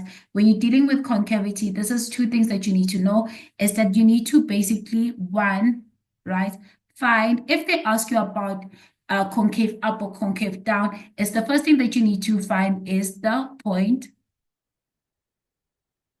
of inflection. Specifically the x coordinate. So in our case, we already solved it. Do you see the fact that we already solved that point?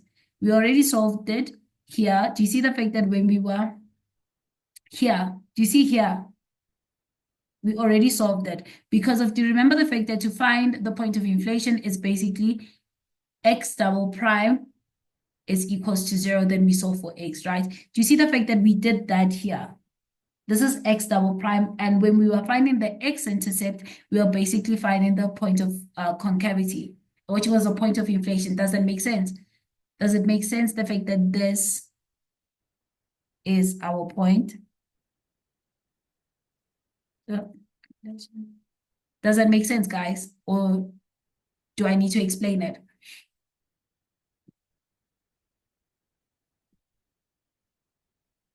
Is everyone okay with saying the fact that the point of inflation is? Yes, ma'am. Yes, so we know the fact that this is going to be x is equals to 1. So we know the fact that this point here, which is 1, is going to be where our graph divides from being concave up to concave down, right? So now, obviously, we need to be able to write it in terms of x, right? Because our answer needs to be in terms of x, right? So we need to put negative infinity, and this is going to be positive infinity, right? So do you see the fact that this part here, it's visible, right? As I said, fact that this point of inflation divides our graph. This divides our graph into concave up and concave down. So do you see the fact that this is going to be what? Let me change my pen. I want my highlighter. This orange is going to be concave what? This is going to be concave. What you call this? Concave down, right? Because it's looking down, right? Then this one is going to be concave down, concave up, right? So this is going to be concave up. So with that said, is that our graph, as I said, the fact that it's divided by this point, so you're going to just write dotted lines, meaning your parts are going to be divided into two parts, right? So what do they say? They're looking for concave down. Where does concave down start? At 1 till positive infinity. So how you say it, that's how you write it, right? But you always start with x is an element, right? Then you're going to say from where? From 1, which is the point of inflation, till positive infinity. Does that make sense? So this will be concave, concave, concave, upwards. Does that make sense? Is everyone okay? Yes, ma'am. Okay, so Yes, please, what would be your answer for concave down? Anyone? Concave down. What would be the answer? Negative infinity to 1. Yes, so it's Positive going to 1. be yes, so it's going to be negative infinity till 1. Do you see that's simple? Does that make sense? So that's how you would answer concavity questions. Okay? Yeah. So with that said, I want to do other couple of things. I think here I want to do this one because it's very important for you guys to know how to find the x-intercept. Then the turning point, since we did it, then I want to answer this one because of it's another tricky question, but that's very easy to see, right? So I'm going to sketch the graph so that we can basically answer the last part. Then I think that will be the last couple of questions under cubic functions that we answer, né? So we can move to the application because I think we have like the last 30 minutes after this. Is everyone fine with that?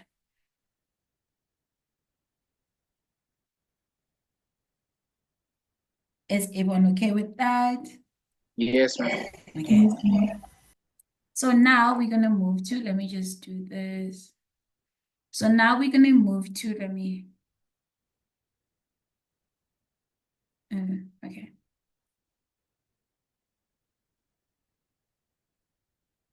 Okay, so now we're going to move to what you call this question, right? Let me see the fact that, okay, cool. So we're going to move to this question, okay? So with this question, is very important for you to basically understand a couple of things. So let me just see where, yeah. I want to do it as step by step. Okay.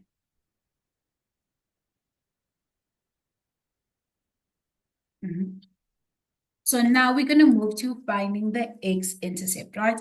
So finding the x-intercept, we know the fact that to find the x-intercept, we're going to let y equals to 0. So here our y is f of x. So this is going to be the same as what?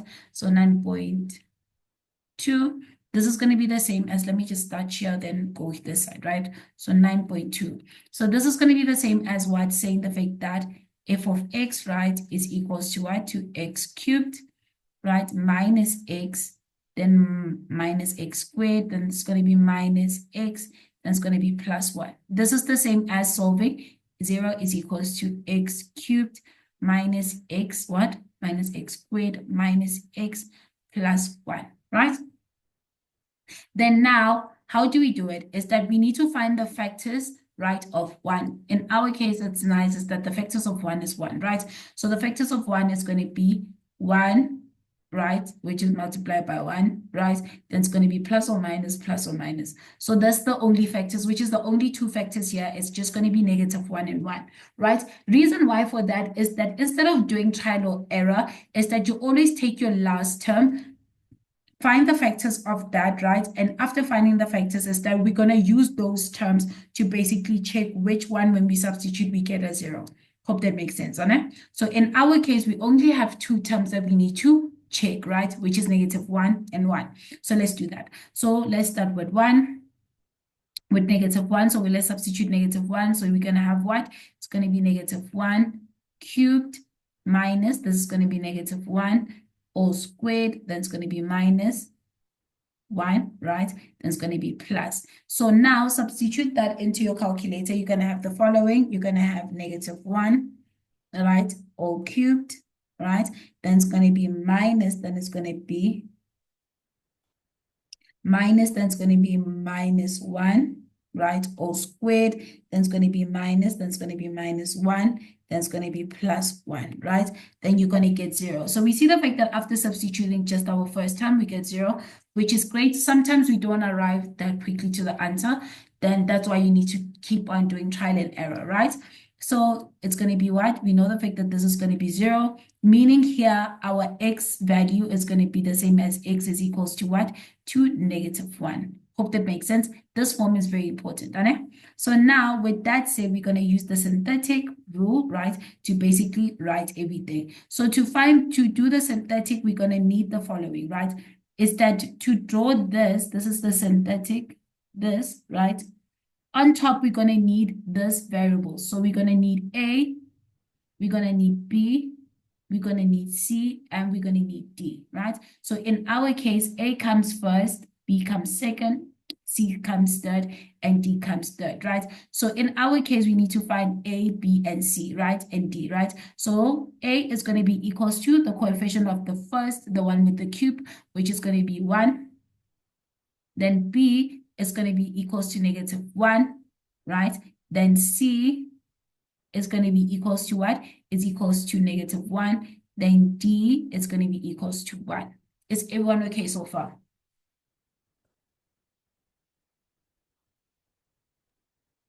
Yes, ma'am. Okay, cool. So now we're going to draw this as 2 lines going down. Then there's going to be like this, right?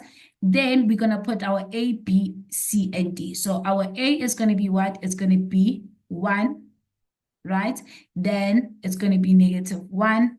It's going to be -1. Then finally, D is going to be 1, right? And here, the value that's going to come is going to be -1. And this -1, very important, let me highlight it, is from here. This is the one here. Is everyone okay with that? This one is from this value that we got. Is everyone okay so far?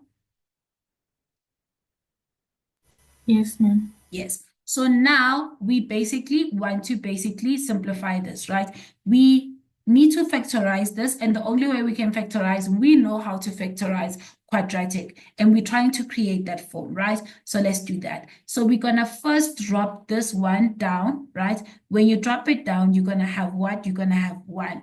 Then you're gonna take this 1, which is, I'm gonna do the calculation somewhere here. I think let's do it with a different color, so that we can see. So now after dropping it, so the first thing we drop it, then we're going to have 1, right? Then we're going to say what? We're going to say 1 multiplied by the red one, which is -1, which is we're going to get what? We're going to get -1, right? So this -1 that you get, you're going to write it here, right? Then after writing it here, you're going to add this 2. So when you add this 2, now you're going to say 1 plus -1, which is going to give you -2, right? Then after saying -2, this is what you're going to get. -2 is going to be here. Is everyone okay? How we moved from here to here? Is everyone fine? Yes, ma'am.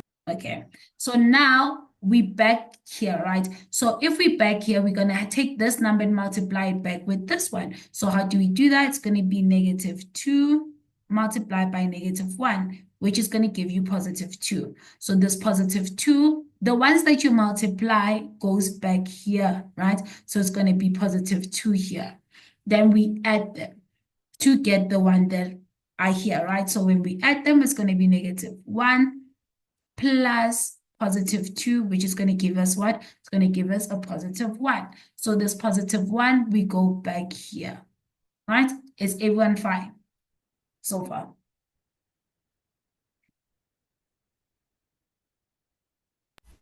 Yes, ma'am. Yes. So now again, we're going to take this one and multiply by this. So it's going to be 1 multiplied by -1 is equals to -1, right? So this -1 again goes where it comes here. So it's going to be -1. So we're going to add. To know that you're doing the right thing is that at the end, you need to get a 0. So when you say 1 multiplied by -1, you're going to get 0. So this is going to be 0. So that's going to be basically us using this synthetic, right? So with that said, is that what we're going to be left with is the following. When I said this is important, this is what I meant, is that we're going to need 3 brackets, right? So we know the fact that this is going to be what? This is going to be 0 is equals to 3 bracket. This is your first bracket. How is it the first bracket? You're going to take this number in front. So this is going to be the same as x plus 1 is equals to 0. Is everyone okay with this? Yes, ma'am. Okay, so we're going to have the first bracket, which is going to be x plus 1, right? Then this one, let me just do this because I need to explain who this is, right? So here, Sorry, ma'am. sorry? You left me at 1 times -1 equals to 0. Oh, wait. Oh, no, sorry. Thank you about that. It's plus. I'm so sorry about that. So this is plus. Thank you about that. Okay. So now let's understand what each and every this term is, right? Since this one is going to be the coefficient of x squared, this is going to be the coefficient of x, and this is going to be your constant c, right? So as I said, the fact that this is going to be your first bracket, so this is going to be the same as x, which equals 0 is equals to, then it's going to be x plus 1. Then this is going to be your remaining bracket. Remember the fact that it's going to be x. So it's going to be x squared multiplied by this coefficient, which is 1. So this is going to be the same as x squared, right? Then when you say, what you call this, x multiplied by -2 is going to give you -2x. Then this one, since it's a constant, you just take that number. So it's going to be plus 1. Is everyone okay with that?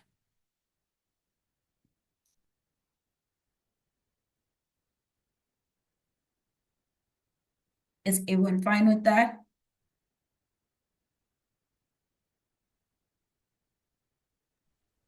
Yes, ma'am. Okay, cool. So now we need to basically factorize, right? So we need to factorize this one, which is pretty simple because of that's like quadratic, and that is pretty simple because that's just like basic quadratic. So you're going to have the following. You can use the quadratic formula. So it's going to be x plus 1. Then let me just do that. So when we do it, it's going to be the following. It's going to be, let me do that quickly.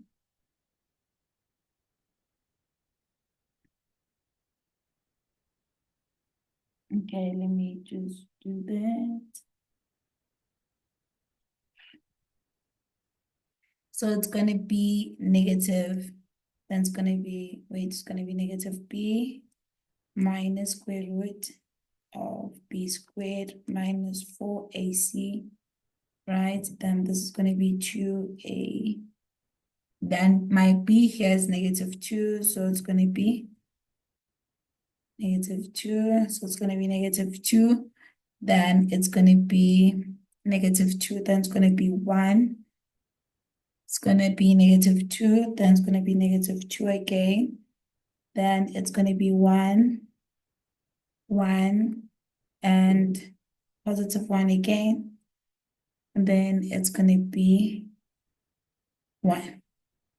So we have the fact that x minus 1. Then the other bracket is going to be what?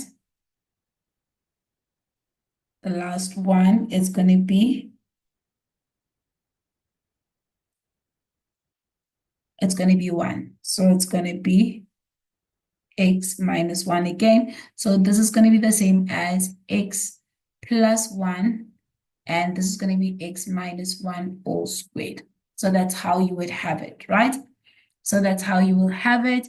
Then after that, this one, right? So now we're going to have that. So now we're going to have to sketch. So to sketch, because we haven't done that, we know the fact that this is going to be what? This is going to be the y-intercept here. The y-intercept is going to be what? It's going to be this value and d, right? So it's going to be 0 is 2. This value, the last constant value, which is going to be 1. So that's going to be your x-intercept, right? Then here, this is going to be your x-intercept. So our x-intercept is going to be x is equals to -1, or it's going to be what? It's going to be x is equals to what? To +1, right? So that's going to be your x-intercept. So let me just do this. Let me just do this. So this is going to be your coordinate. It's going to be -1 is to 0. And it's going to be 1 is to 0. Is everyone okay with the x-intercept? Okay.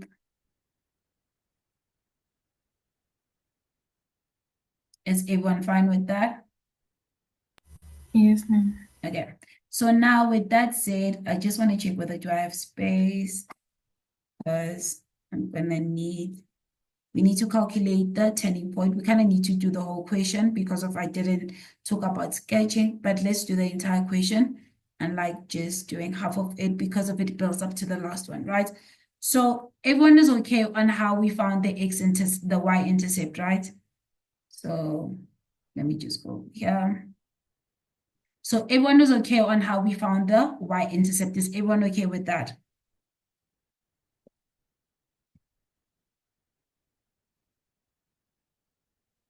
Is everyone fine with that? Yes, ma'am. It's always the last term, right? It's always the last term that is going to be your y-intercept. The constant term is going to be your y-intercept. So now we've done the x-intercept. So now let's move to finding the turning point, right? So let's find the turning point. So it's going to be 8 point. So they say the fact that prove that the equation this has only one root, right? So we need to prove the fact that it has only, no, that's a different question. Yeah, we need to, that's a different question. Sorry about that. I thought it's the same question. Okay.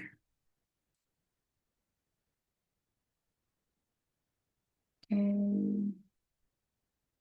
Really want to do one application question. So I'll add more, maybe a couple of hours, right? So let's do this.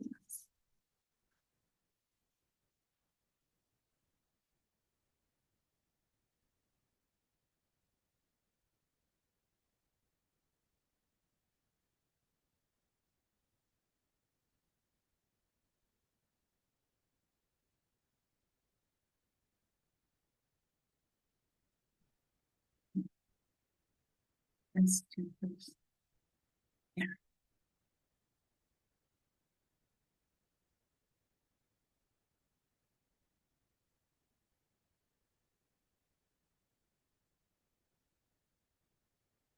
Okay, because this is very important.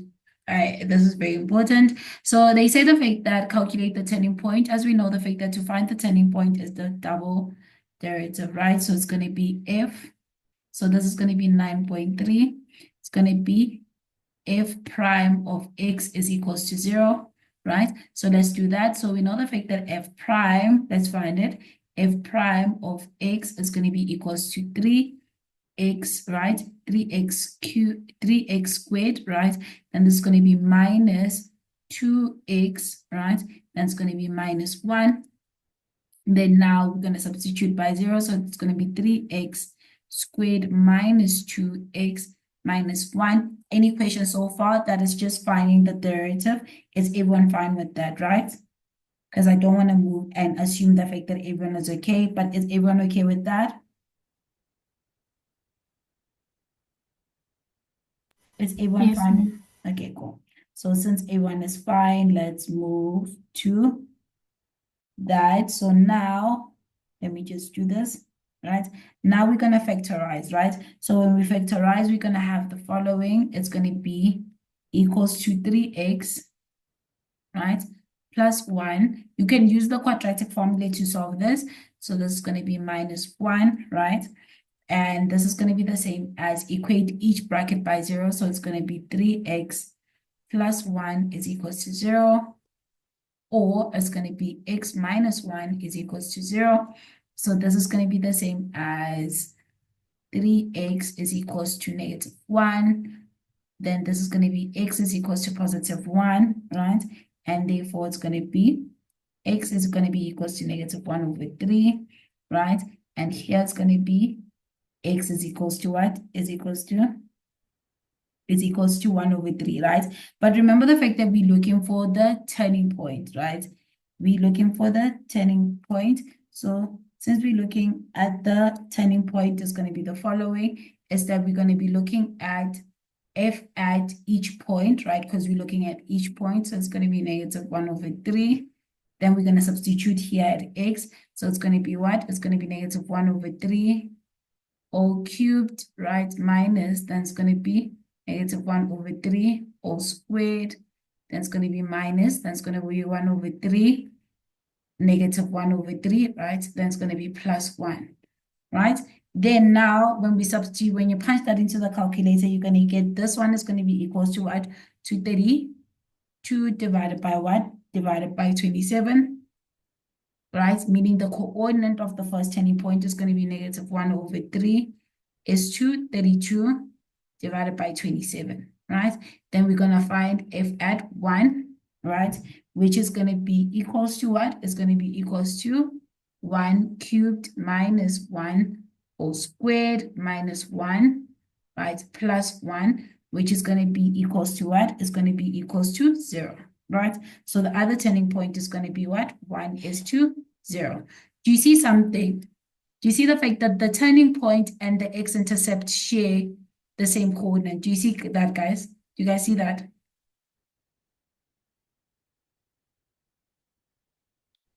You guys see that? Yes. Yes.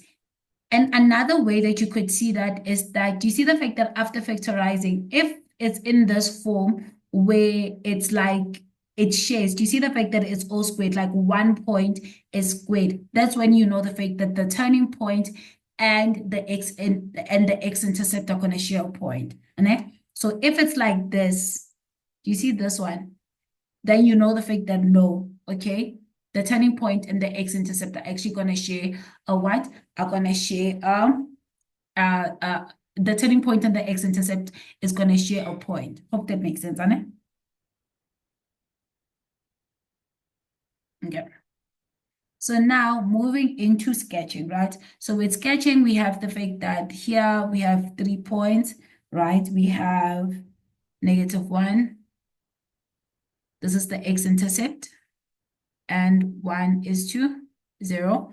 Then we have our x-intercept, our turning point, which is we have negative 1 over 3 is to 32. 32 is to what? 227, which I like changing into decimals. So we know the fact that this one is going to be the same as negative 0.33. 0.33, then this is going to be what? This is going to be the same as 27. So this is going to be 27, 32, sorry. It's going to be 32 divided by what? Divided by 27, which is going to be the same as 1,18, right?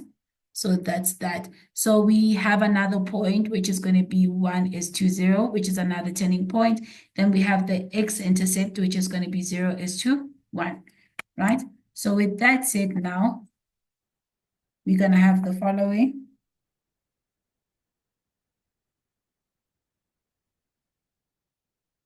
We're going to have the following, which is the graph. So it's going to look like this.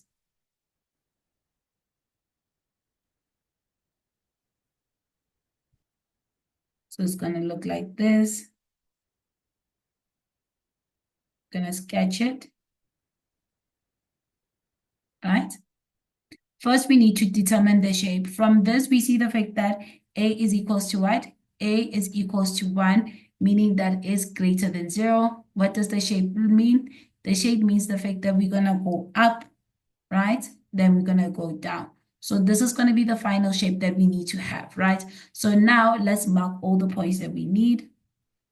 So marking all the points that we need. The first points that I'm going to start with the intercept. So we know the fact that we're going to have this is 0, and this is going to be -1, and this is going to be +1, right? So these are the 2 points. But remember the fact that since we're going up and down here, our turning point needs to go like this, right? Because do you remember the fact that we need to go up first, then down, right? So meaning this one needs to be like this, right? So I think let me just make it a little bit bigger in terms of spreading out our points, because we're not going to be able to see the shape properly. And let me do this. So for argument's sake, let's say our 1 is here, and our -1 is here, and our 1 is here. So we can see the point properly, right? So this is going to be our x, right? And this is going to be our turning point and also our x. So it's going to be like this. The reason why it's going up is because you see the fact that here by the second turning point is going up. That is why I did it like that. Then now we're going to mark what? We're going to mark, we've marked u, and one of u. We marked u. So now let's mark x, right? The x-intercept is a +1. So let's say it's here, right? So we marked u. So this is going to be 1 here, right? Then we're going to mark the other turning point, which is -0, So it's going to be somewhere here, right? And up at 1,5. So it's going to be somewhere here. So it needs to be somewhere here, right? So with that said, let's connect each and every point, right? So it's going to be like this.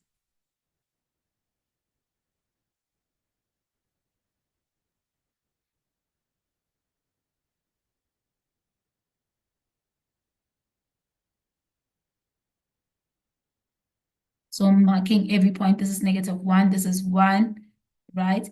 And this is going to be 1, and this is the turning point, which is -1/3 is 2. 32 divided by 27. Is everyone okay with that? Is everyone fine with that? Yes, ma'am. Okay, so that's how you will sketch it, right? So that's us done with the sketch. Now let's move on to the last question, right? So it says write down the values of f prime is greater than 0. So this question needs a couple of things. It needs your turning point, because of turning points, that's when it can tell us where a graph is increasing and decreasing. So when we're dealing with, let me just move. I'm going to need this graph. Okay, cool. Let's just use this graph, right? So here, moving to 9.5, this question is dealing with increasing and decreasing, right? It's dealing with increasing and decreasing. So with dealing with increasing and decreasing, what do we need? We need questions that dealing with increasing and decreasing, we need turning points, right? We need our turning points. So we need our turning point to basically solve the question, right? But another thing is that we need to understand the language. So they could ask us the fact that they could ask it like this, which this means what, right? This means decreasing. This means decreasing. So the another question that could have asked this is that find the x values when f of x is decreasing. This and this means the same thing. Does that make sense?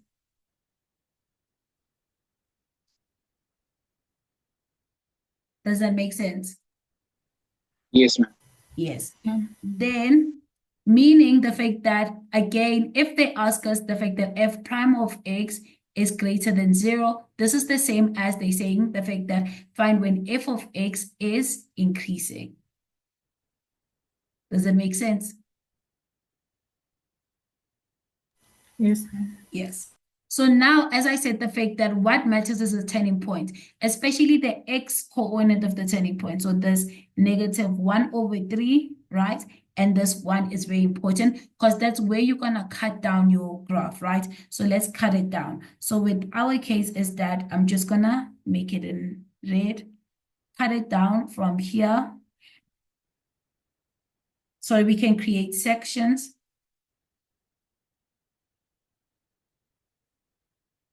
Right? So you can create sections. So the sections that we're going to create is the following.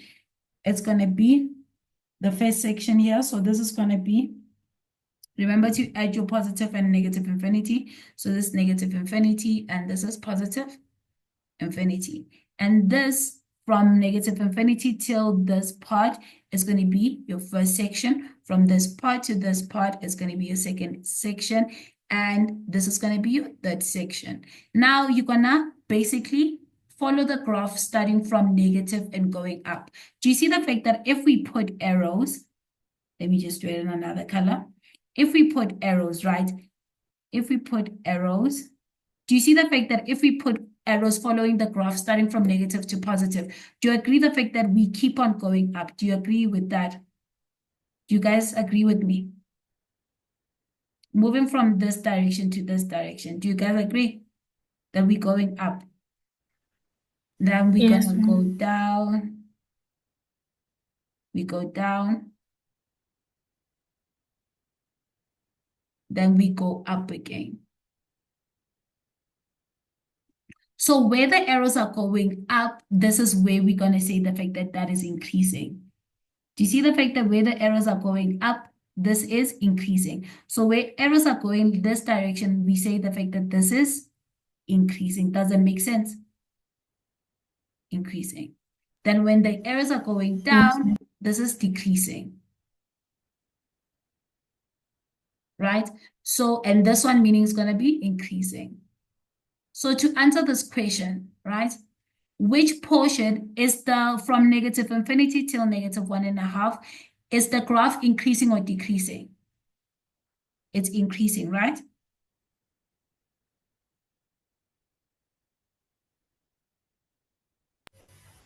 Yes. Yes, ma'am. Yes. So do you see the fact that our answer lies here because of in the question they're looking for when it's decreasing. So you're going to say X is an element, then you're going to basically take out this part, which is going to be from negative 1/3 till what? Till 1. Does it make sense why the answer lies here?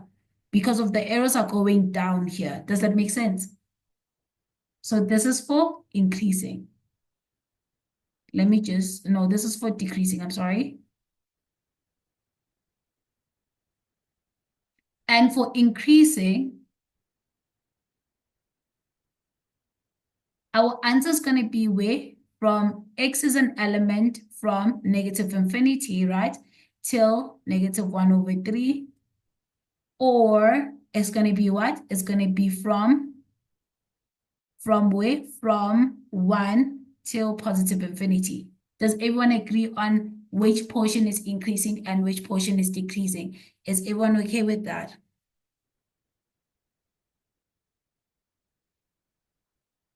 Any questions? Yes.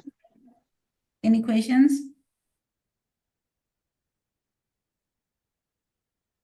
Okay, so no questions. Let's try to do the last question, which is application. Any questions before I move on, guys? Any questions?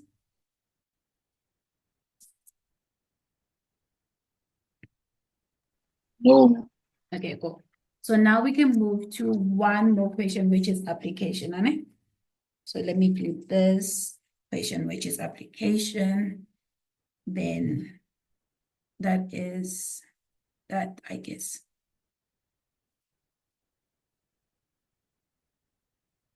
Okay, this is the question. So now let's read the question and see what they want, right?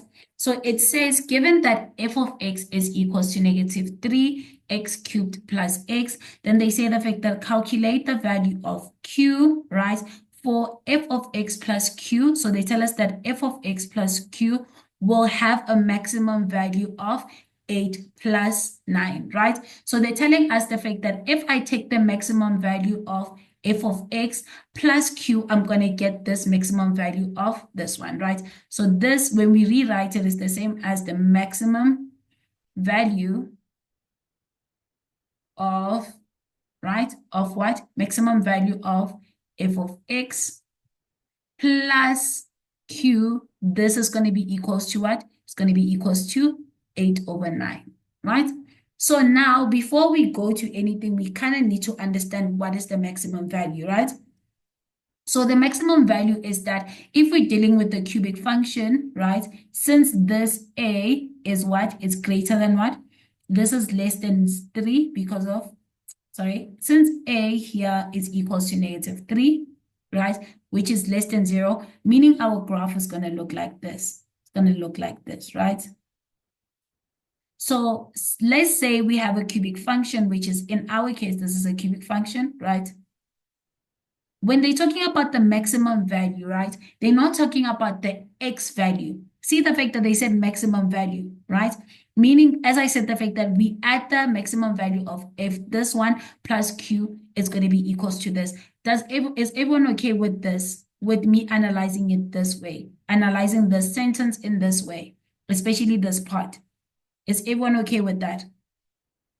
Analyzing this and making it into this. Is everyone okay with that? Before I start explaining what is a maximum value, is everyone fine with that idea? Yes, ma'am. Okay. So with that said, let's understand what do they mean when they say maximum value. Do you agree the fact that a quadratic function has a turning point, meaning it can either have a maximum or a minimum, right? But with the cubic, since it has 2 turning points, it has both maximum and minimum, right? So in our case, this is going to be determined as, do you see this point here? Very important. Let me just change my color. This point here, right here, the y coordinate, right, of the turning point, this one is going to be regarded as your minimum value. Is everyone okay with that? The y coordinate of the turning point is regarded as your minimum, what you call is your minimum value here. Does that make sense? Yes, ma'am. Yes. Meaning here, right, the y coordinate of the turning point is going to be your maximum value. Does that make sense?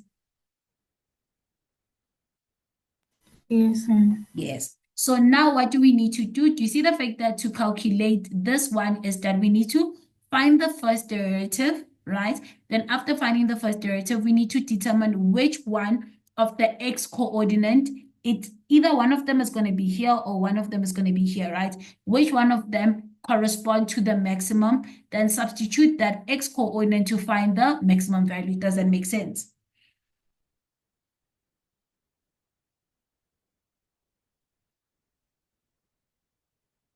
Does that make sense, guys?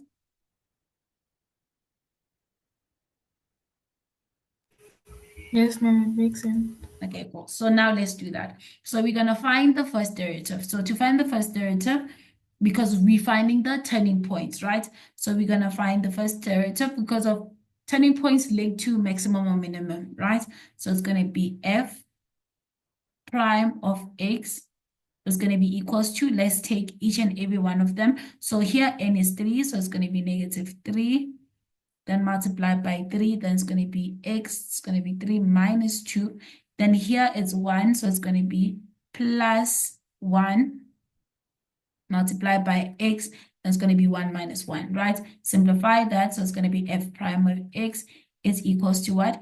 Is equals to -9x, right? Squared. Then this one is going to be plus 1, right? So this is going to be what? Remember the fact that we're looking for turning point. So it's going to be 0 is equals to what? To -9x squared plus 1, right? Take the 1 to the other side. So it's going to be -1 is equals to -9x squared. Then this is going to be the same as 1/9 is equals to x squared, right? So therefore, x is going to be equals to square root both sides. It's going to be plus or minus 1/3, right? So it's either, so 1/3, -1/3 is going to be here, and positive 1/3 is going to be here. Does that make sense? Because we have 2 turning points. Does that make sense? Did I confuse anyone? Did I lose anyone? No, ma'am. Okay. So now, remember the fact that we need to link it with the one that's a maximum. The maximum one is the one that's positive. So therefore, it's going to be x is equals to positive 1 over 3. We're looking for the maximum value. So maximum value,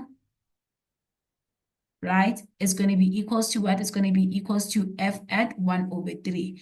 Is everyone okay with that? And remember the fact that this is the maximum value of f of x. Is everyone okay with that?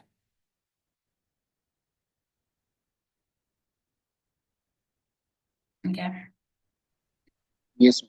Yes. So now we're going to look for f at 1 over 3 is equals to negative 3. Then this is going to be 1 over 3 all cubed plus 1 over 3, right? Punch that into the calculator. Let's punch that into the calculator. You're going to get the fact that your answer is going to be equals to what? It's going to be equals to 2 over 9, right? So this value here is this one. Do you see this 2 over 9 is going to be this value? So this is going to be 2 over 9, right? So now, since we have this value and this value, we can solve for q. So therefore, this is going to be the same as when you say f of x. Remember, this f of x is the maximum value plus q is equals to 8 over 9. This is the same as saying 2 over 9, right? Plus q is equals to 8 over 9, right? So take the 2 over 3 to the other side. So it's going to be q is equals to 8 over 9 minus 2 over 9. So therefore, q is going to be equals to what? It's equals to 2 over 3. Is everyone okay with that?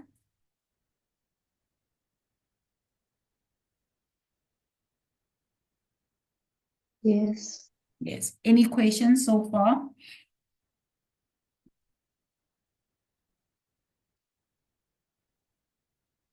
Any questions?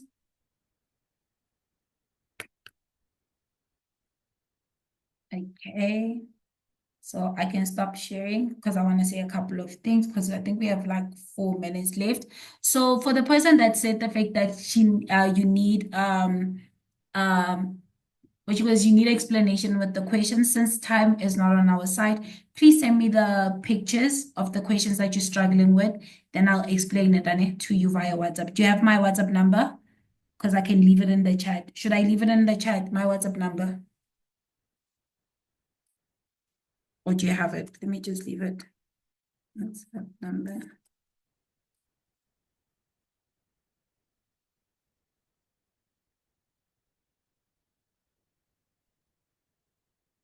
So just send me the questions on it. Then I'll explain it to you on how they were done. So I just left it in the chat. Did you see it? Hello?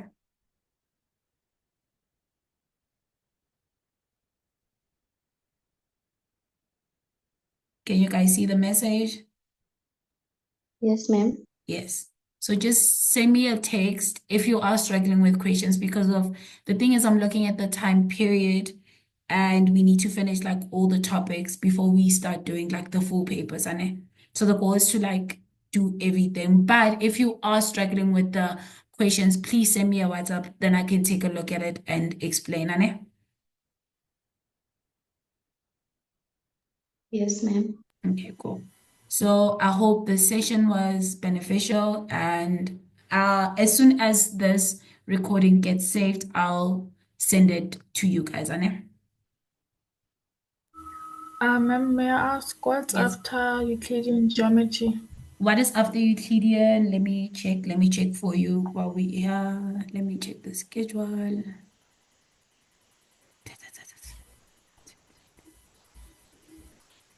I'll tell you. Wait.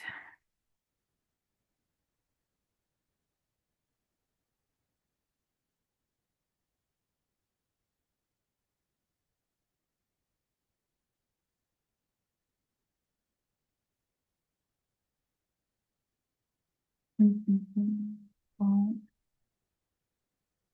my God. June. Okay, schedule. Okay. So after Euclidean, it's March is trigonometry, right? Then it's in March, the classes is trigonometry, analytic, and finance and statistics. Yeah. Then probabilities in April. Then we're gonna go back to circling back to past paper questions. Did you hear me? Okay, ma'am. Yes, ma'am. Okay, cool. But with you guys, I said the fact that please send me, I'll send you guys the code on like what you call this, the discount code, Anna. Please send me a text on WhatsApp. As you guys can see my number, then I can give you guys the code. I haven't created it. Probably I'll create it before you guys might purchase before you purchase the format channel. So please send me a message and be like, hey, can I please have the code so that I can send it to you, Anna? Yes, ma'am. I have another question. Yes. For the courses for like Euclidean geometry Mhm. and trigonometry, those Mhm. ones, ma'am. You have like videos where you explain in detail Yes, all yes. of the work. Yeah, no, all the topics, all of them, every single one of them. And since you guys have Okay. joined the class, you get 50% of the courses.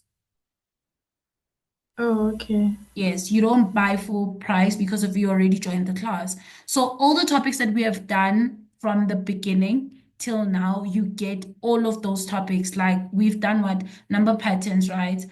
Functions, calculus, and Euclidean. All of them you get 50% off.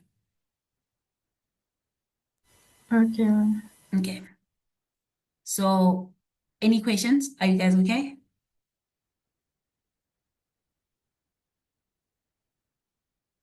Okay. So with that said, since there is no questions, I can stop the recording.